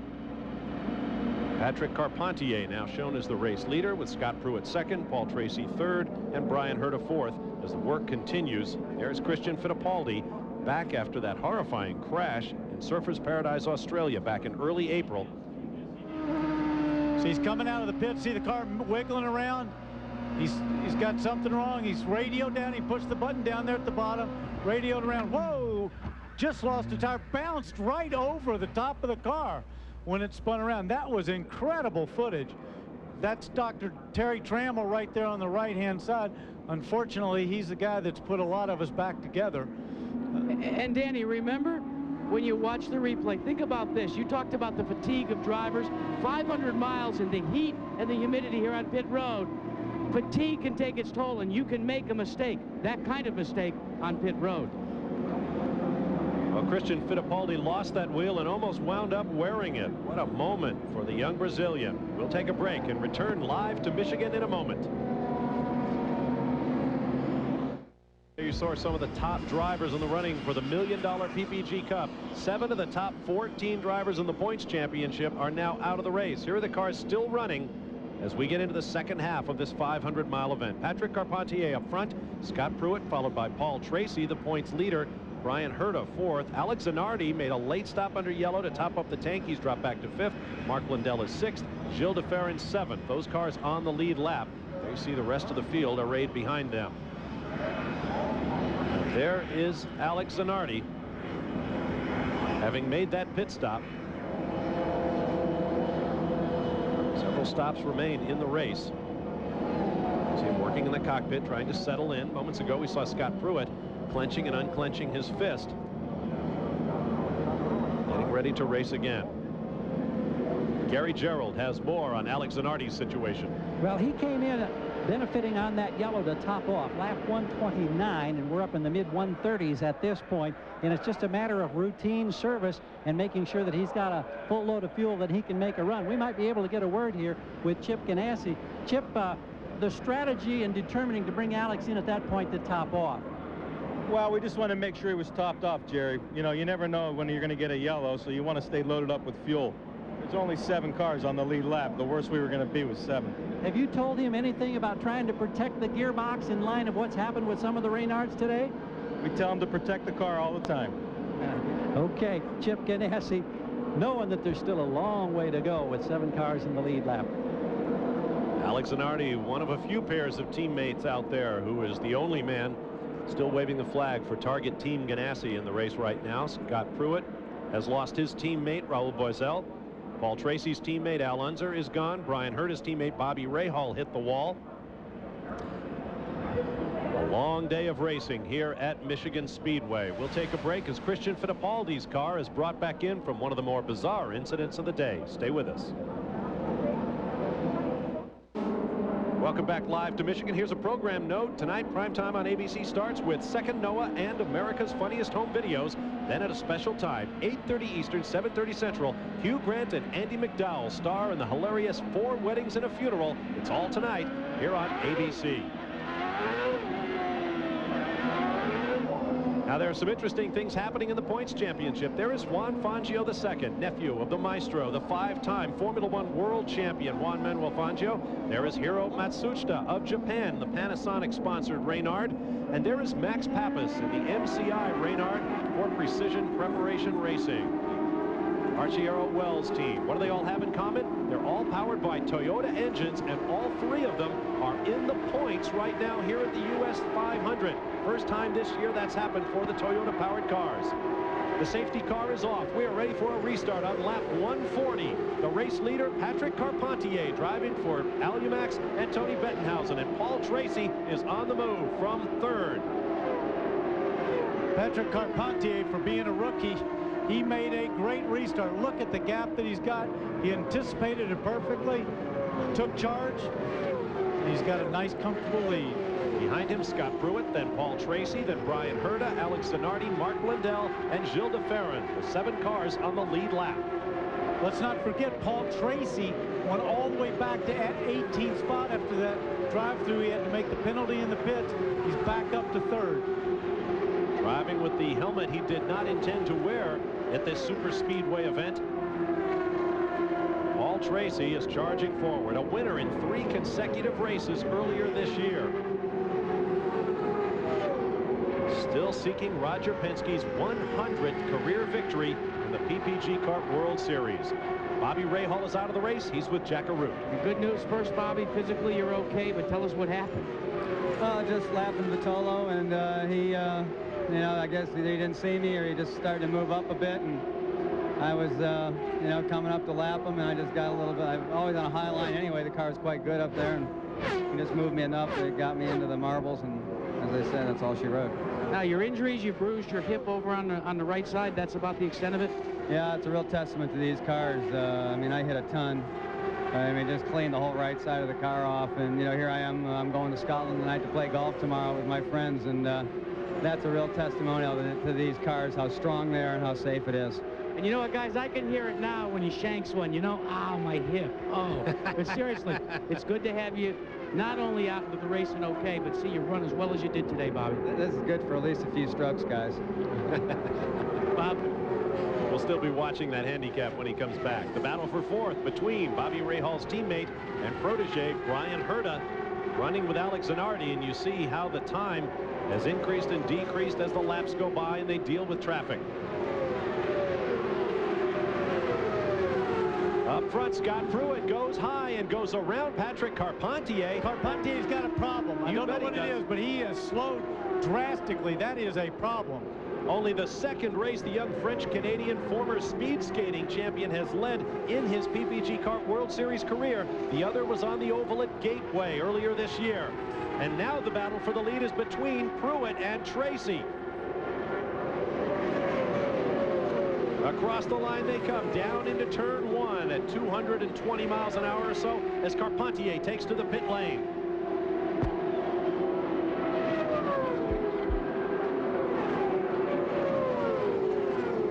Not going for any corner of the car. This all looked fairly routine at the moment. Wonder if you thought he had a tire going down, perhaps? No, now see they're doing the engine cover on the back of the car. The mechanics were working on that. But their standard deal, fuel and change the tires, because if they find the problem, then they can shoot back out and get back in the race.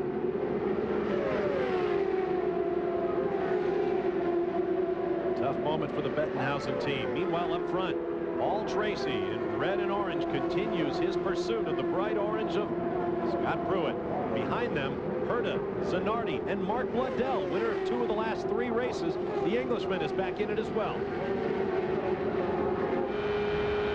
Problem for Patrick Carpentier, no oil pressure. That's among the things they're chasing now with all the body work being removed. He sits in the cockpit and waits the judgment of his crew. Zanardi under Herta, wheel to wheel, so close together at such incredible speeds. What a battle. This is for 3rd place. Zanardi will try again.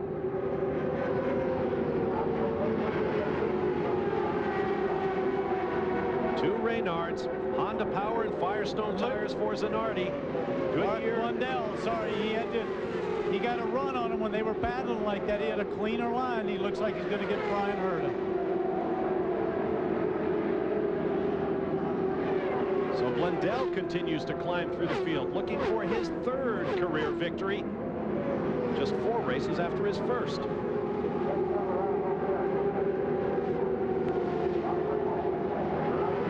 We're here with Christian Fittipaldi, and Christian, it was a pit miscue, correct, that cost you that tire? Yeah, it was a pit area, pit error. The wheel came off, and fortunately enough, I was going very slow on the apron. I was just exiting the pits. It happens. Like, there's not a lot you can say. Today really wasn't like a great day. We were running 9th, but we were 2 laps behind.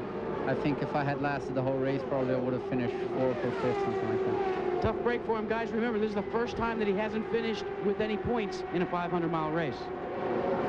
All right, thank you, Jack. Continuing with the point about tires, 3 Firestone cars, 3 Goodyear cars in the top 6 right now. Bob, not only that, we have 3 different engines up in the top 3 as well, with a Ford, a Mercedes, and a Honda.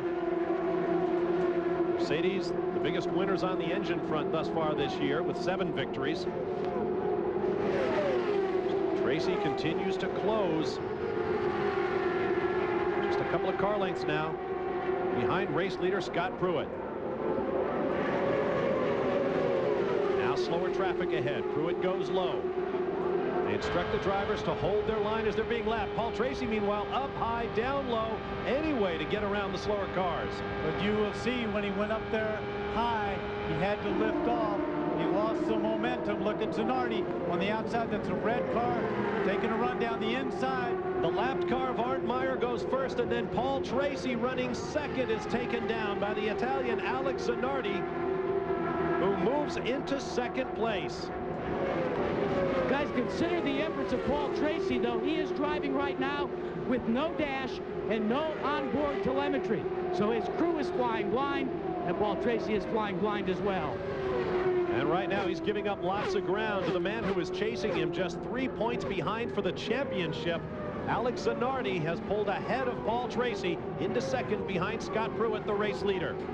That pass, though, came around because of him trying to lap slower car on the outside. He had to back off of it. He lost momentum. Alex Zanardi stayed in the throttle and had the momentum going down that back straight.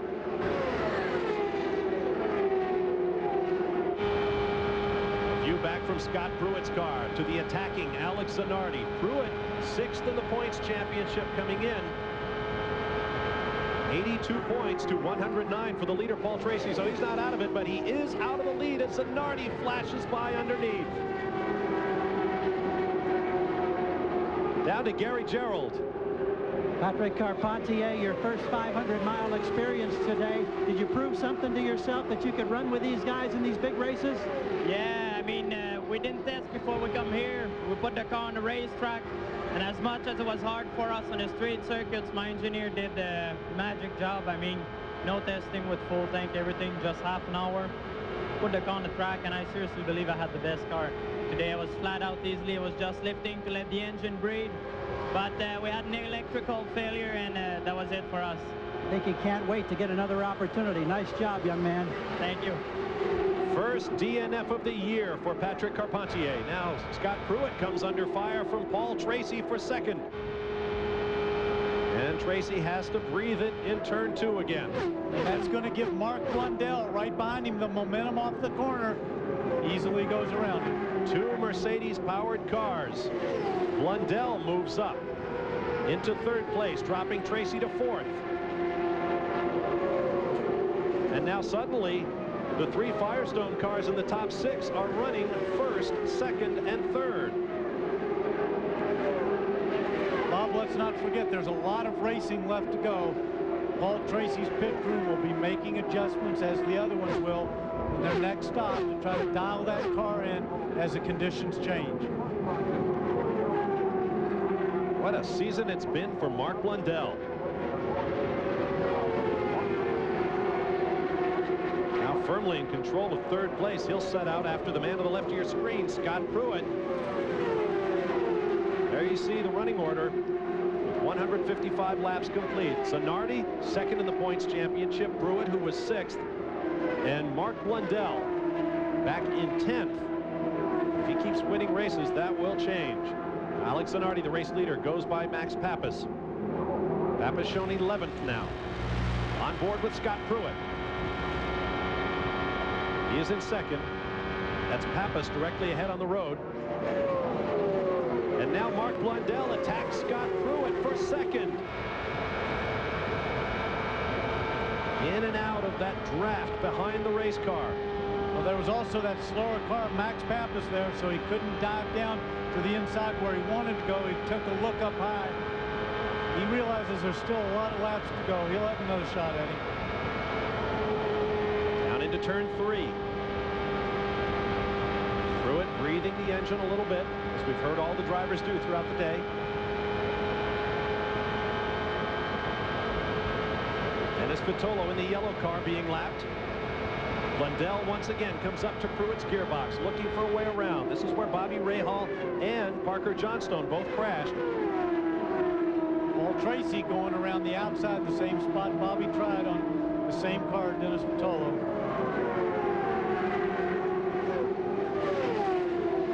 Crew is ready for Paul Tracy, Bob. They just laid out. He'll be scrambling in under this green flag situation, so he's going to lose more ground to the leaders. Paul Tracy slows for the pit entrance. Blue cones on the left, blue and white striped cones mark the beginning of the pit entrance. He has to be on the 80-mile-an-hour speed limit there.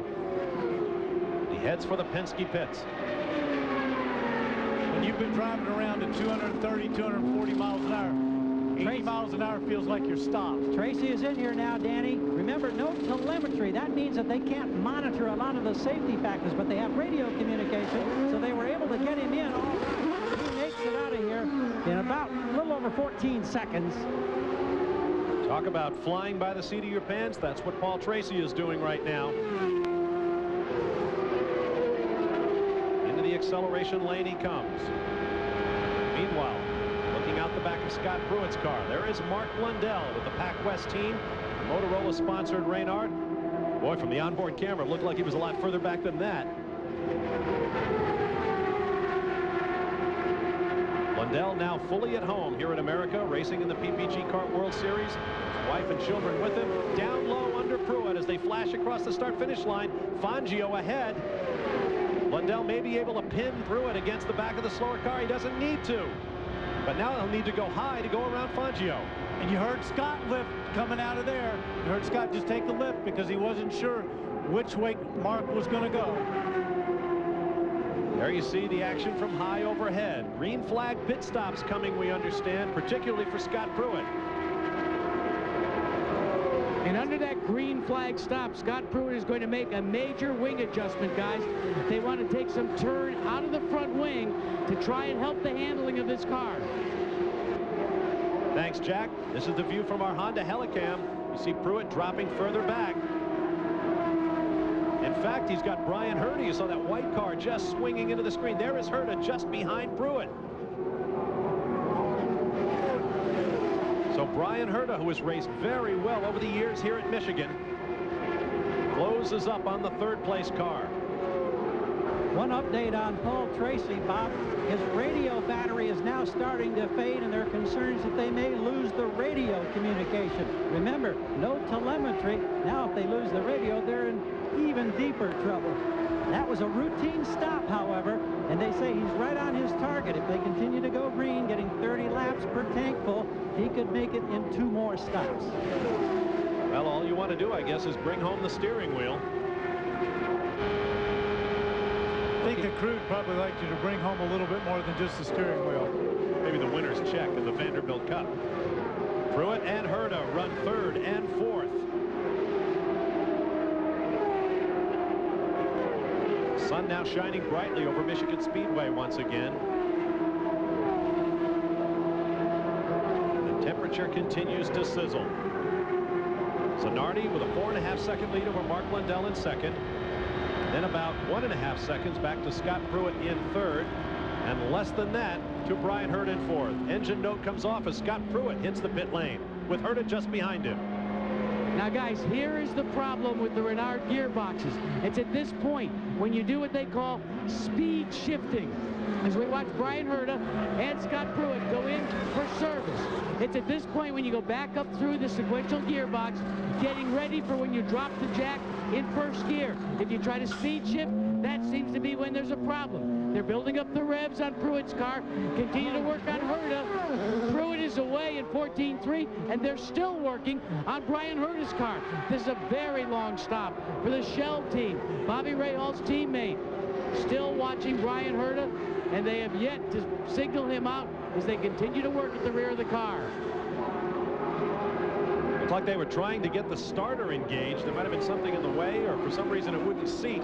Part of the problem, Bob, as we said, with these Reynard seems to be during a pit stop when you try to do what they call a speed shift from first, as we watch Gilles de Ferran and the Valvoline team of Walker, Derek Walker, go to work.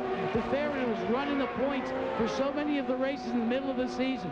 Taking a wing adjustment. I'm finding all the drivers making a front wing adjustment, and he's gone. Some quick green flag stops, guys.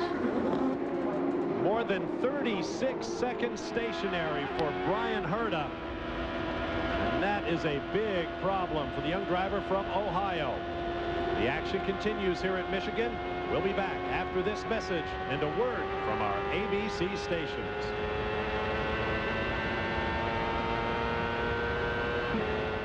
The US 500 continues, and race leader Alex Zanardi is in the pits. And he's been coached in by team owner Chip Ganassi, telling him to dive in, slow down.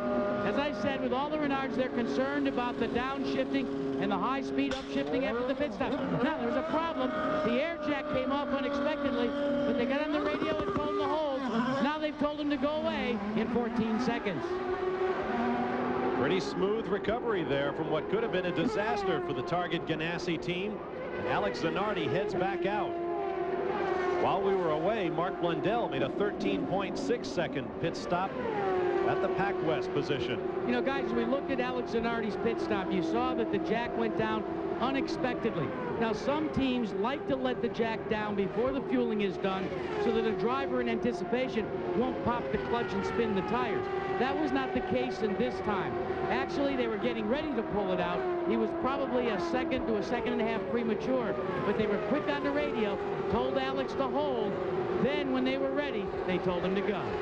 Jack, we update that stop for the Pac West team. Blundell got routine service, made no visible changes to the setup on the car in 13.5 seconds. His teammate, however, Gugelin, came in after cutting down and blowing a left front tire. He kept it off the wall remarkably. They gave him fresh rubber. He's gone, but I mean, he shredded that left front. Close call for Big Mo. Another problem in turn 2. That looks like Scott Pruitt.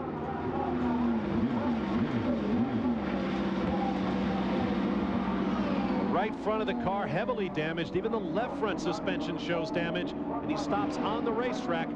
That will bring out the yellow flag. Jim McGee looks on. Pieces of the bodywork up there in the turn.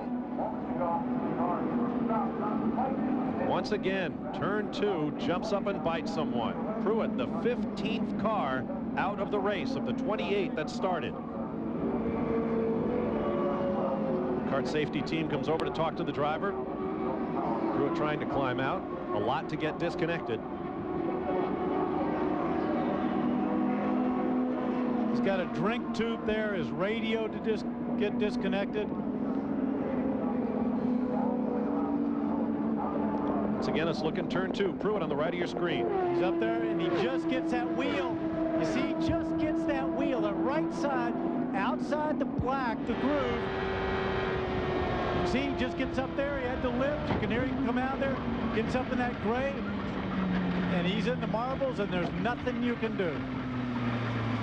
Saw him had the wheel all the way cranked over, but if the car won't turn, the concrete comes up mighty quickly. Pruitt appears to be okay. 175 laps into the race.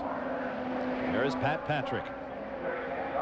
He's seen so much in his 2.5 decades or so in IndyCar racing.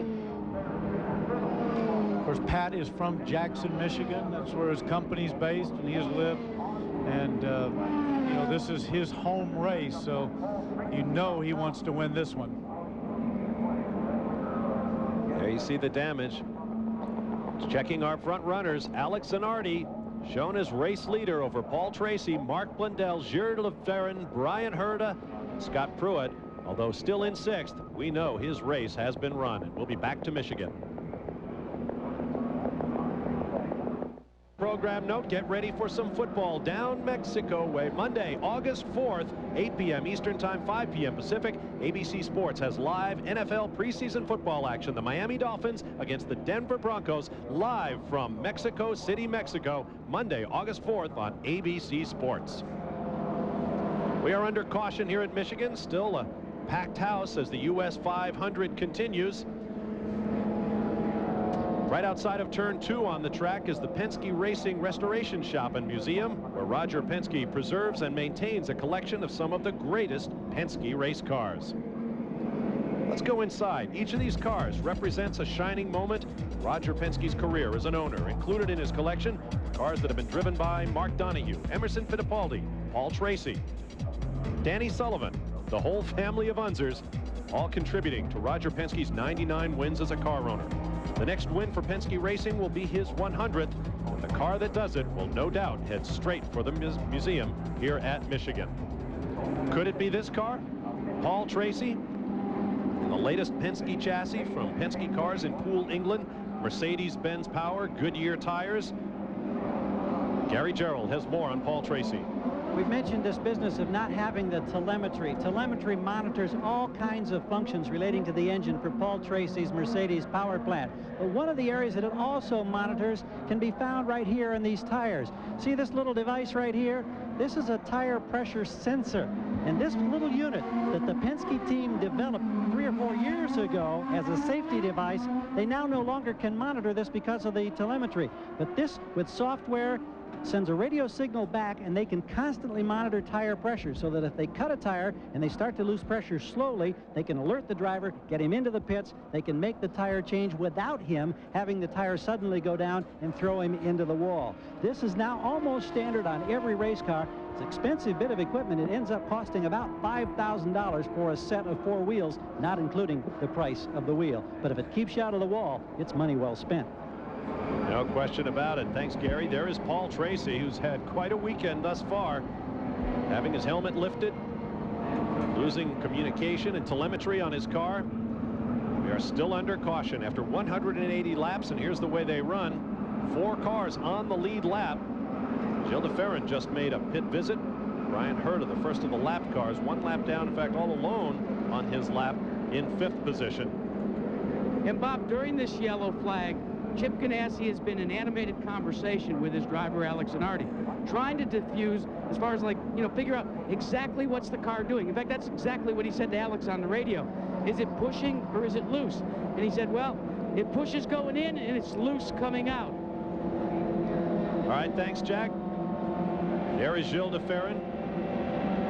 Just stepping out of the infield care center is Scott Pruitt. And Scott, that was a tough one. What happened? Well, I'm not sure. You know, the car was running great. We were just staying out of trouble. I wasn't pushing it. I was running around there in 6th gear, not taking any chances. And I got down into I got down into 1.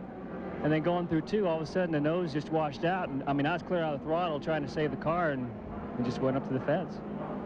Tough break. You begin to think that maybe you only get 1 500-mile win and that's it?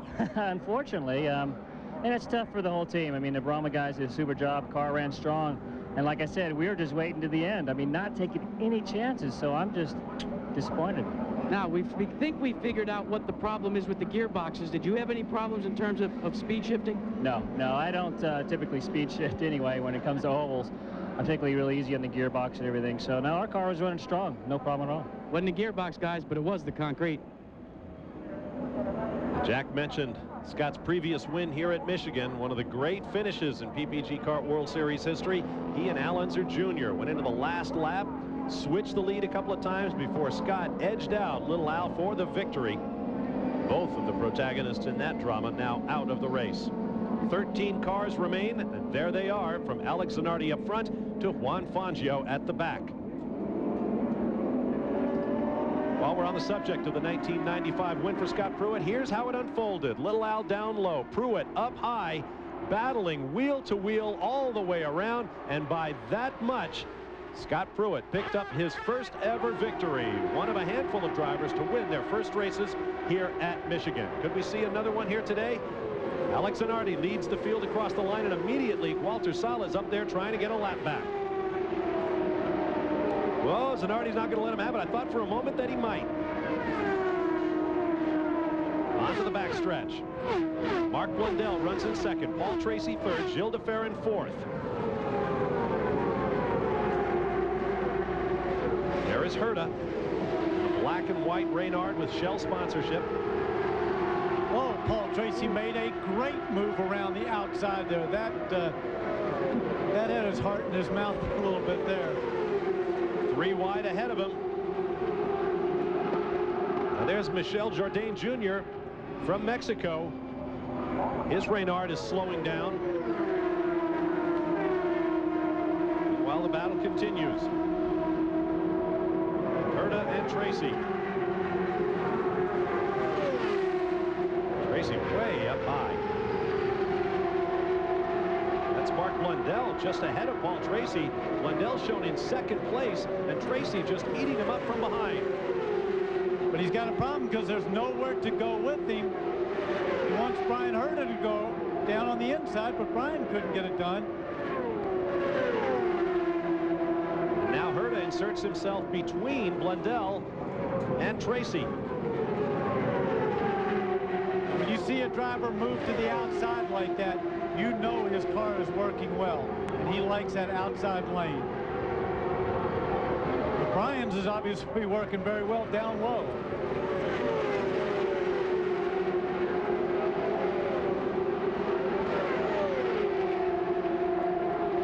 There's the view from our Honda Helicam. Paul Tracy, now having dealt with Brian Herta, will try to make up ground again on the 2nd place car of Mark Blundell. Look at the gap. There's Blundell.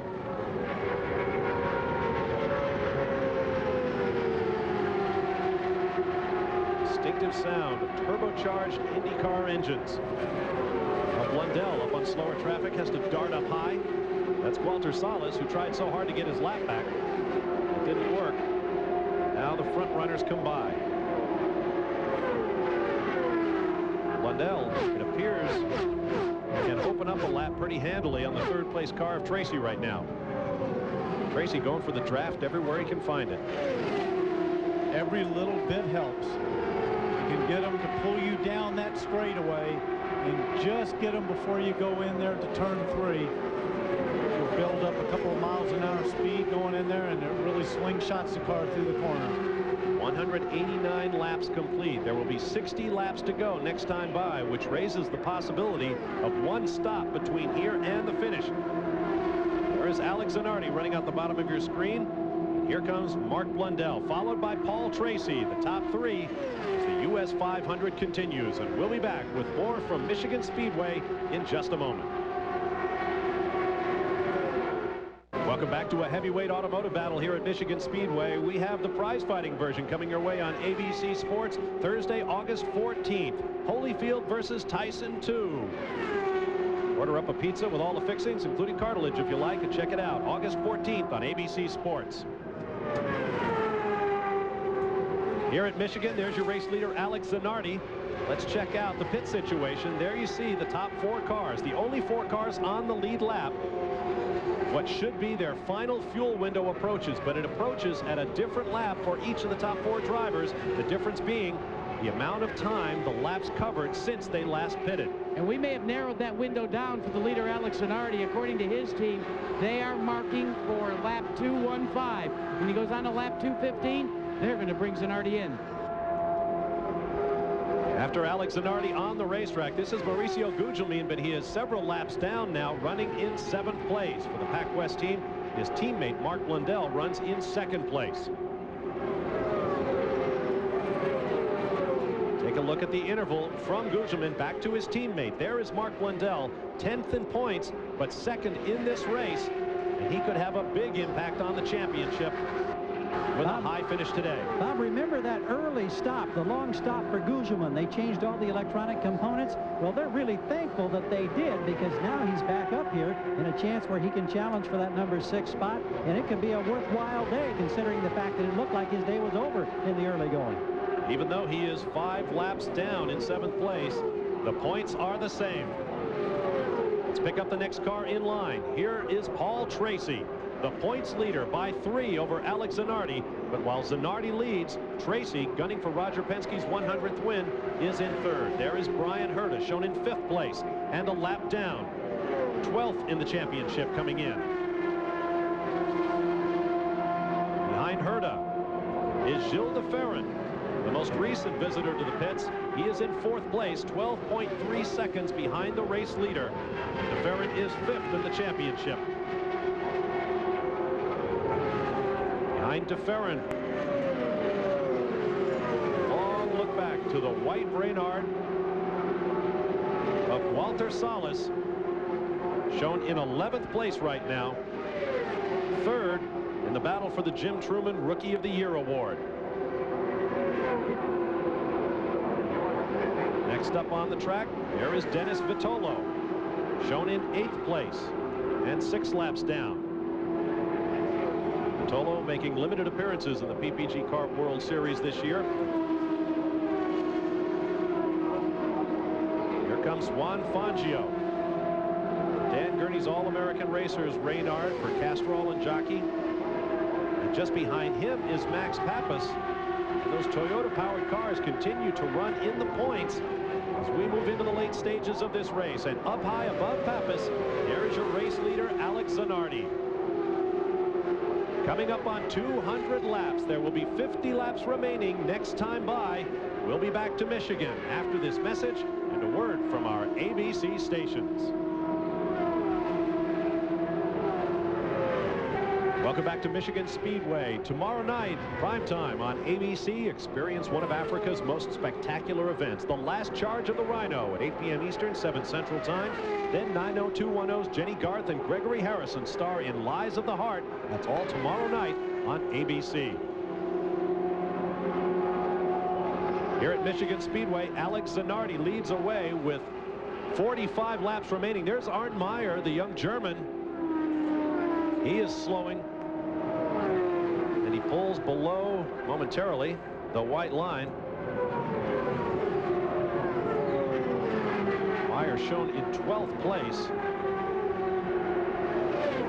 While we can, as you ride with Gilles de Ferran, let's update our stories. The heat is cooling off here in the afternoon in Michigan. Heavy cloud cover overhead. In fact, rain before the day is out. What a change. And that is bringing speeds up once again. The engines have proven to be reliable. Very few engine problems on the day. Tires, 4 cut tires from debris, as best we can tell. 2 of them, one by Parker Johnstone, put him in the wall. Mauricio Gugelmin managed to keep his car off the wall and make the pits. And in the points race, Paul Tracy, the points leader, is currently running 3rd on the racetrack. Alex Zanardi is up front. He is 2nd to the championship. And Michael Andretti, who came in 3rd, is now out. But the man you ride with, Gilles de Ferran, who entered this weekend 5th in the title chase, is 4th in the race. There you see our race summary. Alex Zanardi leads. The green flag race average speed 219.216 miles an hour, 8 liters, 11 changes. Here are the cars out of the race. And the risk includes many of the top men in the points, including Michael Andretti and Greg Moore, who chose not to speak with us after dropping out of the race. Scott Pruitt is gone from the number 6 spot in the championship. Jimmy Vasser, the defending champion. Raul Boesel. The list goes on. And Bob, you can see those clouds back there over in that screen looking over turn 2. That's where the weather comes from. It's got quite a bit darker. Cooled it off, and now they're running very quick. Paul Tracy goes past Brian Herta, pulls up on Max Pappas, one of the Toyota powered cars. Pappas running in 9th place. Here are the cars still running after 203 laps. 11 cars. Alex Zanardi up front. 4 cars on the lead lap. Mauricio Gugelmin is in. Gary Gerould. We watch the Pac West team. Routine service. Mo getting that refreshing drink. It's going to be close as to whether or not he can go the distance. We're expecting his teammate, who's running in 2nd, in just 3 laps, maybe 2 laps now. Did you notice that Big Mo nursed that car going out? We didn't see any light up of the tires. Took it very gently, didn't want to do any damage. And it'll be Blundell on this lap. The crew is over the wall. They'll be waiting him. They're at the pit out, so he's got a long way to go at no more than 80 miles per hour down pit road.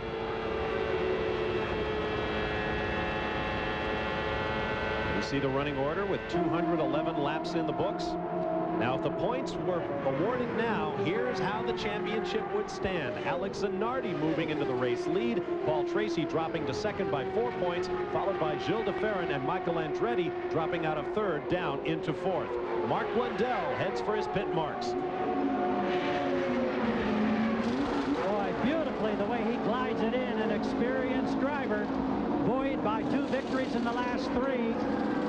New virtually to oval racing, wing change up front, waiting for all the fuel. Still waiting. Now he's going. 14 seconds for Blundell and Pac West. Will he be able to go the distance? I don't think so. If we stay green, I think we'll see him again. Gary, you mentioned that he's waiting for fuel. Of course, they want to get every drop of fuel in on this last one to see if they can go as far as possible, make it to the end without having to stop again. Yeah, and Danny, we should point out that with these larger tanks that are used for the 500-mile race, the gravity flow, and when the fuel load is lightened in those large tanks, it takes longer for the fuel to come out. That's a little different than what we see early in the race. 213 laps complete. On the left, Paul Tracy in 2nd. On the right, Gilles de Ferran in 3rd. Drivers are going to be trying to stretch that pit window so that they can be sure of having 1 stop left and perhaps having fuel on hand for a battle as de Ferran goes low up against Tracy. There's the view from de Ferran's cockpit. Late in a 500-mile race, the kid gloves come out in the pit area as de Ferran goes by Tracy for 2nd place. Now there will be no changes on Alex Zanardi's car. Simply 35 gallons of methanol, and then they will send him out. Now remember, the last time they want to make sure that they drop the air jack. Don't worry about it. Chip Ganassi tells us says now go, and they send him out in 13.5 seconds. And this is now for the lead as Paul Tracy comes back around Gilles de Ferran. Alex Zanardi made his pit stop. De Ferran and Tracy are wheel to wheel. It looked like Paul Tracy was coming down on him a little bit there. On the backstretch, Tracy keeps that high line. Well, now he goes down. He may be headed for the pits. For the pits. That's why he was trying to come down there. DeFerrin continues on his way. Paul Tracy headed for the pit lane. Here he comes.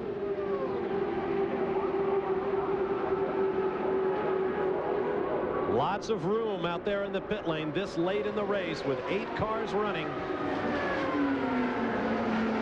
Here's another perfect entry. These guys have got to feel like they're crawling when they come down here at 80 miles an hour after running in excess of 225 out there in the oval. Everything looks good. Here the revs come up.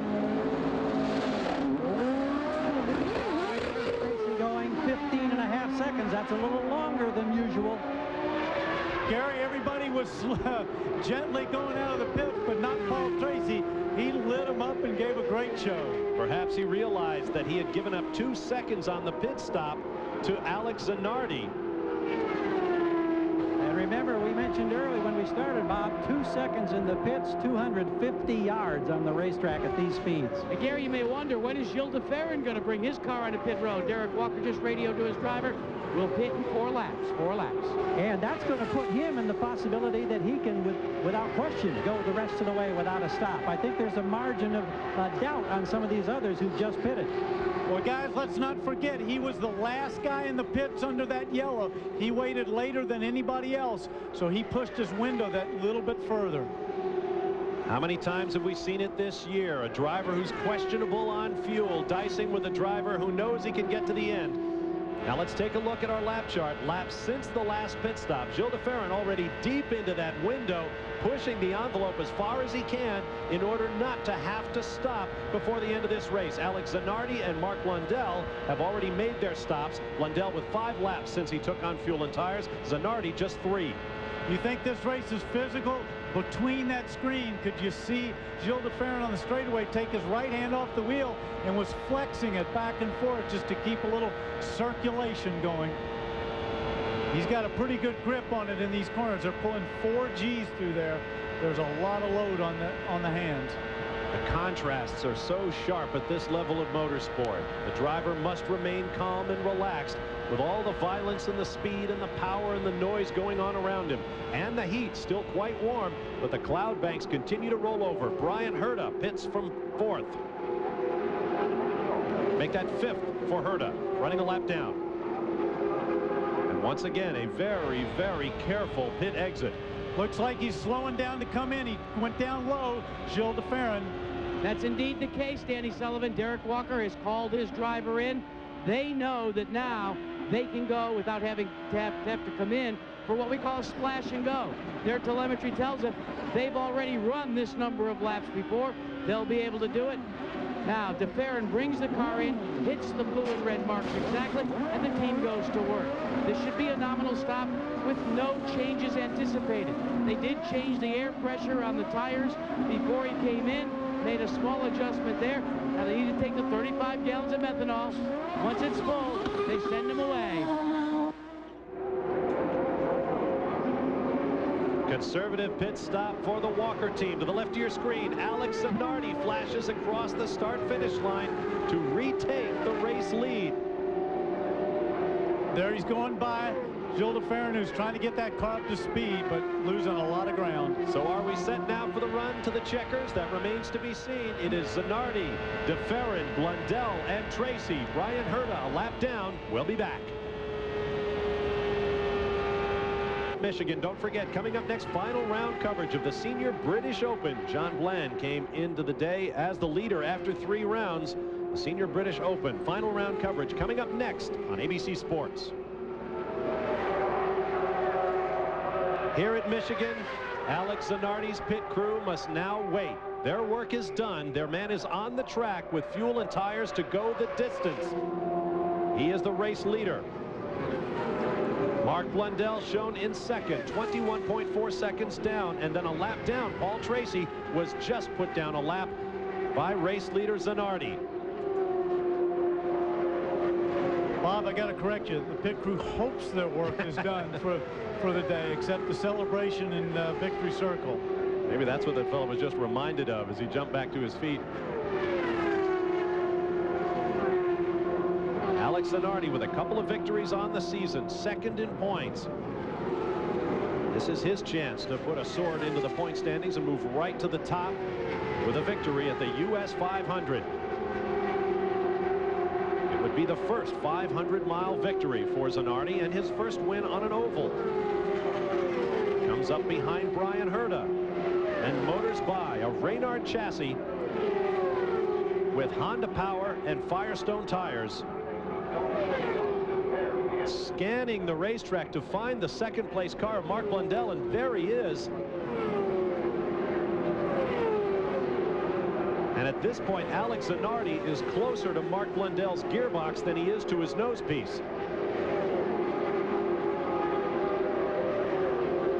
A tremendous run for Zanardi, who seems to have this amazing ability to just put in fast laps, one after another. Recall Cleveland earlier this year, where he ran 16 laps faster than the fastest lap from the next fastest man. With each lap in the lead, the Target Chip Ganassi Racing Team puts $25 toward the Target House at St. Jude's Children's Hospital in Memphis, Tennessee. And should Alex Zanardi win this race, it will be a $5,000 donation. Look at the lap speeds on the most recent complete lap. Zanardi 4 miles an hour quicker, almost 5 miles an hour faster than Paul Tracy, 3 miles an hour, 3.5 faster than Gilles de Ferran in fourth. 20 laps to go. The countdown begins in earnest for Alex Zanardi. This is the time, though, that not only is the team and Chip Ganassi nervous, so is Alex Zanardi. It's like, how hard do I push him? I don't want to break the car, but I don't want to lose my momentum. I want to keep running what's got me here. I want to run that same pace, but no mistakes. And please, car, hold together for these last laps. Let's check out all 4 of our front-running cars now with our pit crew, beginning with Jack Arute. Well, let's ask about Alex Zanardi. Danny, you were trying to say, was he concerned about the car? First of all, Zanardi is not concerned about fuel. They've got plenty. His car owner, Chip Ganassi, however, is concerned about the race pace. He keeps counseling his driver, Alex Zanardi, to go easy and to take it slow and deliberate. Now, going back to the 4th place runner, Gilles de Ferran for Derek Walker, he also has concluded his scheduled pit stops. He too has plenty of fuel. What about 2nd and 3rd, Gary Gerould? Well, for Mark Blundell, remember, he was the first of this group to cycle in, and he was the one we were concerned about being able to go the distance. And John Anderson has confirmed that. I asked him, he says, well, unfortunately, we're going to have to play it a little conservative on fuel. We're hoping that we have enough to get to 250 laps, but there definitely was a tone of question in his voice.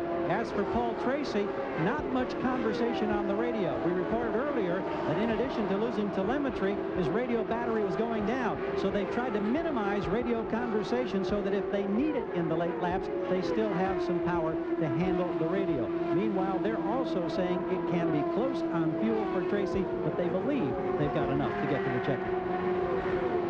So the points leader coming in, Paul Tracy, is walking a high wire here in the closing laps of the US 500. See the speeds. Zanardi remains the fastest car on the racetrack.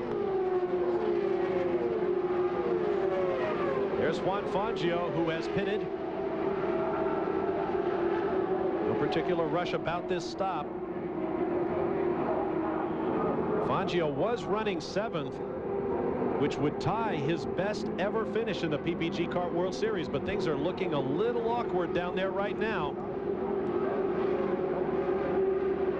Among the cars still on the racetrack, Max Pappas could tie his best career finish in 9th. If he gets up to 8th, should Fangio go down, then that would be his best. Dennis Vitolo, Walter Salas, Arndt Meyer, all out there in career best finishing positions as things presently stand. There is Mad Max, born in Como, Italy, at the foot of the Alps on Lake Como, within earshot of the International Grand Prix circuit in the Royal Park at Monza, Italy.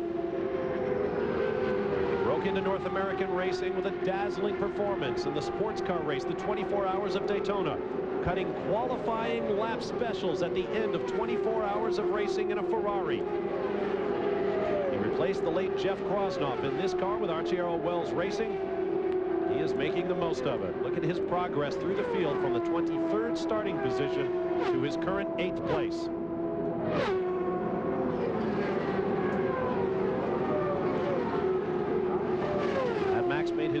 visit to Le Mans earlier this year to drive for Ferrari.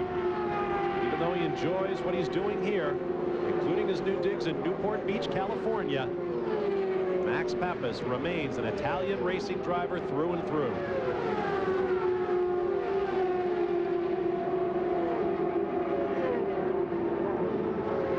In fact, he has an interesting relationship with the race leader Alex Zanardi.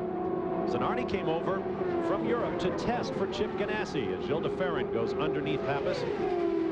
Chip Ganassi liked what he saw, invited Alex Zanardi to sign a contract. Alex said, well, I also have arranged the opportunity to test for Cal Wells and the Arciero team, and I feel that I am honor-bound to go do that. Zanardi says Cal Wells said, go with Chip Ganassi.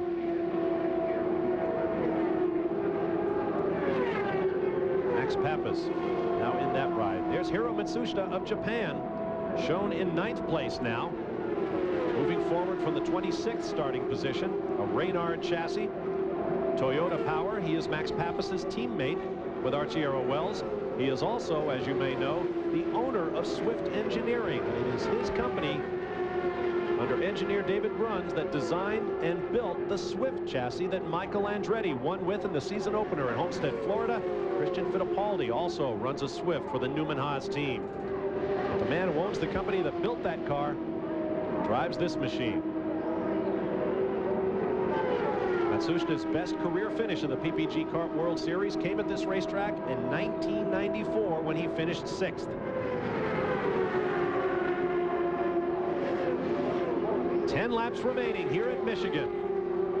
The 500-mile odyssey is over for much of the field, but it remains an adventure for the cars remaining on the track as Gilles de Ferran works his machine in 4th place. And he's trying to close right there on Paul Tracy. That's the final podium position up ahead. He wants that spot, and if Paul's having to be conservative because of fuel, Gilles de Ferran has plenty of fuel. And Paul Tracy, you can be sure, does not want to give up any more championship points, particularly to a man who was in the top 5 in that championship. 5 men covered by just 15 points coming into the weekend. De Ferran goes under Tracy for 3rd. Paul does not want to let up that spot. He stayed right there with him. I think Gilles just got a little too much on the lower line.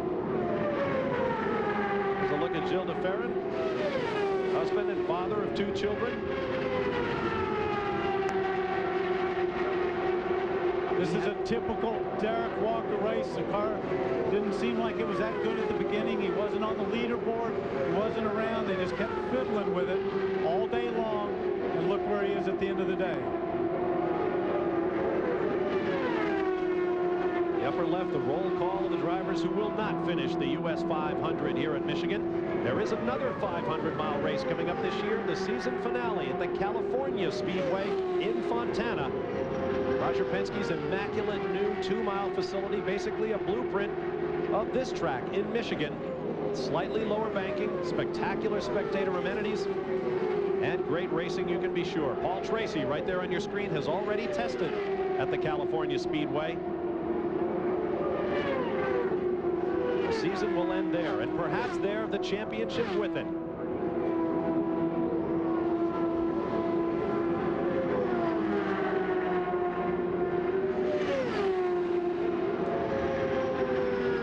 The laps ticking away, and Mauricio Gugelmin is back in the Pac West pit. No tires, just a little splash of fuel. That's exactly. You got it, Danny. That's all they needed. They were in there early, a couple of laps ahead of his teammate Blundell. Could that be an indication that Blundell may yet have to get in for a splash? That's what we're going to try to find out. 6 laps remaining as Mauricio Gugelmin brings his car back up to speed. Reynard chassis with Mercedes-Benz power and Firestone tires. 5 laps to go.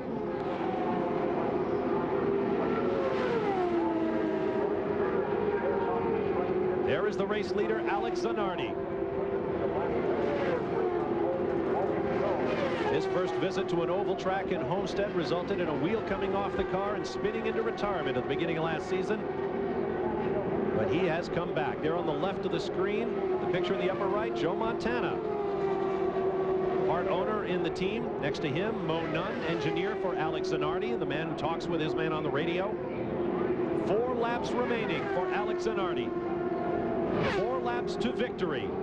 The winner's purse and the Vanderbilt Cup. 4 laps to the points lead in the running for the PPG Cup and a $1 million bonus. Sweeping across the start-finish line, 3 laps to go for Alex Zanardi.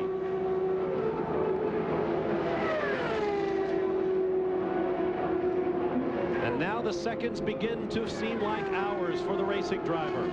Listening for the sounds as you watch Mark Blundell in second.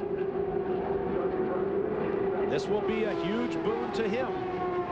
More championship points moving up the charts. Think about his last 2 races, a couple of victories, and a second-place finish here. 2 laps to go for Mark Blundell.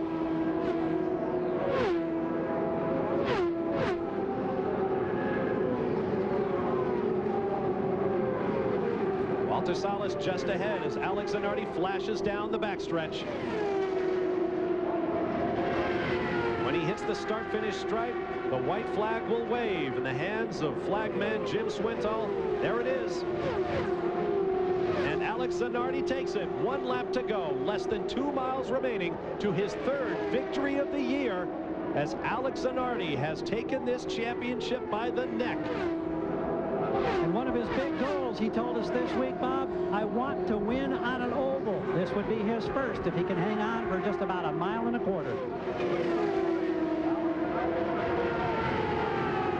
Target Chip Ganassi Racing has been absolutely bulletproof in the US 500. They are the one and only team to win. Last year, Jimmy Vasser.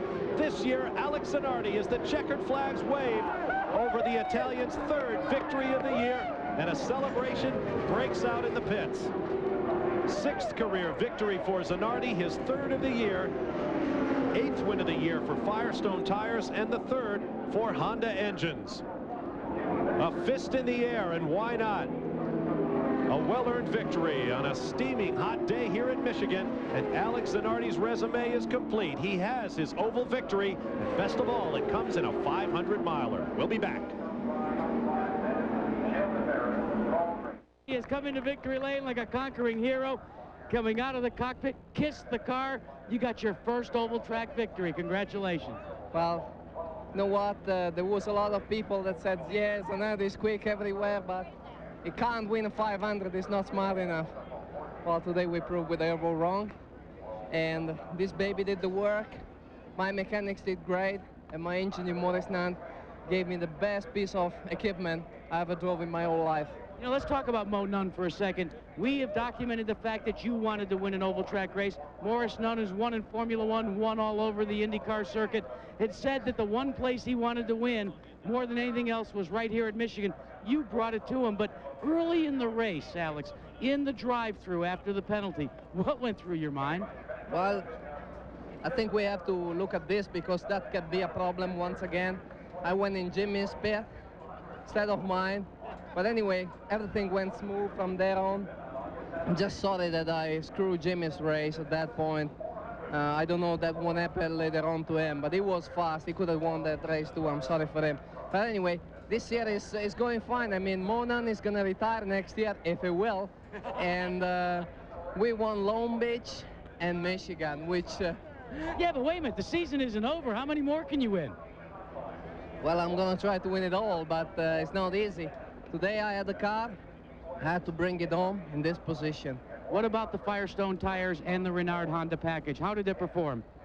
Reynard is fantastic, and this is one of the best days of my life, and I have to give a big thank to these guys, not simply because they gave us this kind of car, but because if I'm here today, it's also thanks to them. The Honda was great. I mean, in the heat, it performed so well. We were able to run full power of the time, whether other people had to probably, you know, slow down a little bit, and the Firestone was simply fantastic. I mean, we had the tire. Well, now we've done the math. You have a 6-point lead in the chase for the PPG Cup over Paul Tracy. How does that feel? Well, my mate Paul, huh? Paul is a great driver, and I'm very, very proud to be in front of him right now in the point standings. All I can do is live day by day, get the best out of every day, and try to, you know, turn back just when we get to Fontana. Well, Gary Gerould, the one thing that Chip Ganassi said on the radio as Alex Zanardi pulled into victory lane as he gets the hug from his wife is, "You are my hero, Alex." Well, he's a good one, a role model. Here's a man who'd won 2 of the last 3. You settled for second today. You were saying the vibration on that last set out there in your hands, tough physically for you for this 500 miles. Yeah, it was a little bit tough at the end because we changed onto the prime tire at the end, and we picked up a vibration. And I was holding on so tight, I just couldn't relax, and I lost a blood supply to my left hand, and I didn't feel like I had a hand on the left for a moment, but we're okay. For a man who comes from road racing strictly and now adapting more and more to ovals, how comfortable are you starting to feel? Honestly, I never feel comfortable around a super speedway, but at the same time, we've always ran very well. But I still need to win one on an oval. That's still eluding me. You were the first of the leaders in this last sequence to come in and make your pit stop. So were you concerned about having enough fuel to get to the checkered flag, and did you have to play it conservative? No, I think we were okay on fuel. You know, the team were doing a fantastic job. Again, they operated so well, you know, on the pit stops, and they read the race very well. We were okay on fuel, a little bit marginal at the end, and we had to drive a little bit conservative, but I'm sure everybody did. When you consider all of the frustration that you went through with the injury last year, your first year in this circuit, and then what's happened here, winning 2 of the last 4 races, on the podium again today, what a transformation. How does that make you feel? Makes me feel really good. I mean, I'm loving it, every single minute of it, and I'm looking forward to moving to my new house next week, and I'm here. I'm in the USA. It's great. Well, congratulations again. Thanks a lot. Jack? Well, look who we've caught up with. Joe Montana, who's part owner of this Team Ganassi team for Target, along with Chip Ganassi. And first, Joe, you've been to Super Bowls, you've been to all the great events. How's it feel to get a 500-mile victory? I'll tell you what, it was a lot tougher than I thought. Well, you get ahead like that, and you just pray nothing goes wrong. And, you know, he ran a great race. The guys did a great job, you know, and it's just great to be a part of it. I'm happy for Chip especially, you know, come back here the second time in a row, and money's a little different, but it's the same win. Chip Ganassi, come over here, because one of the things you said about bringing Joe Montana on board is that he could bring a winning attitude. It seems to have worked for your team. Vassar last year for the Vanderbilt Cup, and now the US 500 again, this time with Zanardi. I mean, hey, we love having Joe around. We love Michigan. On target again, just where we should have been. I mean, who said that? Deja vu all over again. We were leading the thing, and it was like last year. I mean, we were just passing people at will. And, I mean, I'm happy for Alex. He was so much in his career looking forward to an oval win sometime, and what a better place to do it than Michigan. And $5,000 for the win goes to the St. Jude Children's Hospital, plus a lot of lap money, too. No question. A lot of lap money, a lot of big weekend for St. Jude's, I'll tell you. Big weekend for them. We're proud to give it to them. Big weekend for Zanardi, Ganassi, and Montana as well. Bob? All right, thanks, Jack. Well over $22,000 now donated by the team to St. Jude's Children's Hospital. Here's a look at the unofficial results. Alex Zanardi gets the big one, the US 500. Mark Blundell finishes second, Gilles de Ferran third, Paul Tracy, Brian Herta, and Mauricio Gugelmin follow. Let's look at the victory streak this year by Alex Zanardi. First, on the hot streets of Long Beach, California. And then at Cleveland, coming from the back of the pack and carving happy donuts of victory on the airport runways at Burke Lakefront. And then here at the US 500, the biggest victory of Alex Zanardi's career, you can be sure. What did Chip Ganassi call it? Deja vu all over again. Although a good baseball man like him should know Yogi Berra supposedly said that. We'll be back to Michigan after this message and a word from our ABC stations. The PPG Kart World Series season is now complete. Race 13 is coming up from the Mid-Ohio Sports Car Course in Lexington, Ohio. It is tight, it is twisty, and it is fast. Last year, Alex Zanardi and Jimmy Vassar finished 1-2 en route to the Series Championship and Rookie of the Year honors. Be sure to join us for the Miller 200 from the Mid-Ohio Sports Car Course, Sunday, August 10th at 3 p.m. Eastern Time on ABC Sports. Welcome back to Michigan. Gilles de Ferran is standing by down in victory lane. Gary Gerould is with him. Gilles de Ferran, you end up on the podium in 3rd place. Tell us how physically demanding, how tough is 500 miles in one of these races? Well, I'm very tired indeed. It's very, very tiring. I mean, you know, there's vibration, there's the noise. I got ringing ears, and my hands are numb, and I'm a little dizzy, but it's all right. But when you spell all of those things out, are you safe out there running at these speeds under those conditions? Oh, yeah, because you only feel that when you stop the car and you let the concentration go away, you know, and then all of a sudden it hits you. But when you're out there, you know, at least I was trying really hard to catch Tracy, and your concentration is 100%, and you hardly feel anything. You're just, you know, focusing on getting best result. Now, you take a step here in the championship point standings. I believe you'll be in the number 3 spot. Were you aware of the fact that Andretti and Moore were having problems early? Yes, I was. Indeed, I was very aware. Yeah, I was told that on the radio early on, and you know, but really, that didn't really influence our strategy. All we wanted to do is to get to the end in the best possible way. They want you on the podium. Go enjoy it. Thank you. Thank you.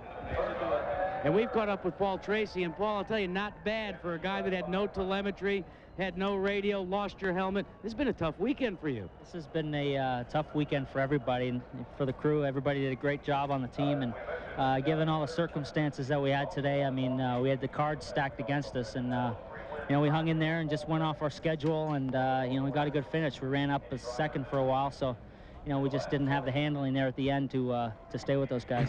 Near the end of the race, we noticed that some of the guys began to overtake you. Was that a result of the handles, or were you a little concerned about fuel as well? No, we were good on fuel because we pitted late, and you know, we just had a big push, came into the car the last 70 laps, and we tried to take a whack at it and dial it out in the last stop with a couple turns of front wing and more stagger, but you know, as the run went on, it started pushing more, and Gilles just, you know, reeled me in and got by. You've done an incredible job with what many people say is a chassis that really needs some work. Have you guys gained on it at all? Are things getting better for Team Penske? Well, they weren't looking good today, but we finished well, and you know, we've got some work to do. We know that, and we're going to test for 3 days this week and see what we can find. Bob? All right, thank you, Jack. Long day for Paul Tracy, but a great day for Alex Zanardi, who will collect the Vanderbilt Cup, emblematic of victory in the U.S. 500. We'll be back.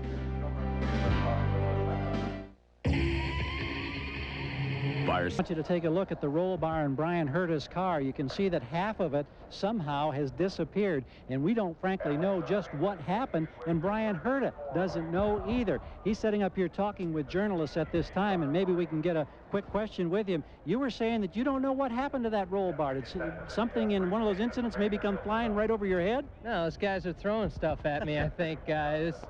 It's a shame that, you know, we had that stall there with the second to last pit stop because the shell car was running pretty good. But, you know, this is all the kind of stuff that happens in these 500 milers, and this is why you hear all the drivers say, you know, we just feel fortunate to finish this thing and get a top 5 and look forward to Mid-Ohio in 2 weeks. Now, was that situation where you stalled because you were really trying to baby the transmission because there had been some transmission failures with Reynard chassis? Well, that's right. The crew was telling me on the radio about the problems everybody was having with the gearbox, and so at that point, you know, we just tried to be as easy, or I tried to be as easy as I possibly could, leaving the pits every stop, and it just caught me out one time. It happens. You battled back from adversity to a 5th. Nice job. Okay, thanks. Bob? Good finish for Bryan Herta. A look at all of the results. You've seen the top 6, led by Alex Zanardi in his victory. Dennis Vitolo finished the 7th. 4 drivers today scored career best finishes in the PPG Kart World Series. Some of them went off on the end of the hook. We'll be back with more live from Michigan Speedway when we return in just a moment. By Firestone, America's tire since 1900. Miller Lite, who reminds you that anything can happen at Miller time. At Target, you can expect more, pay less. And Ford in your Ford dealer. Have you driven a Ford lately? Back at Michigan, here's a look at the point standings after 12 rounds of the championship. Alex Zanardi will take a 6-point lead into our next stop in Mid-Ohio. I'm Bob Varsha for Danny Sullivan, Gary Gerould, and Jack Arute. So long from Michigan Speedway.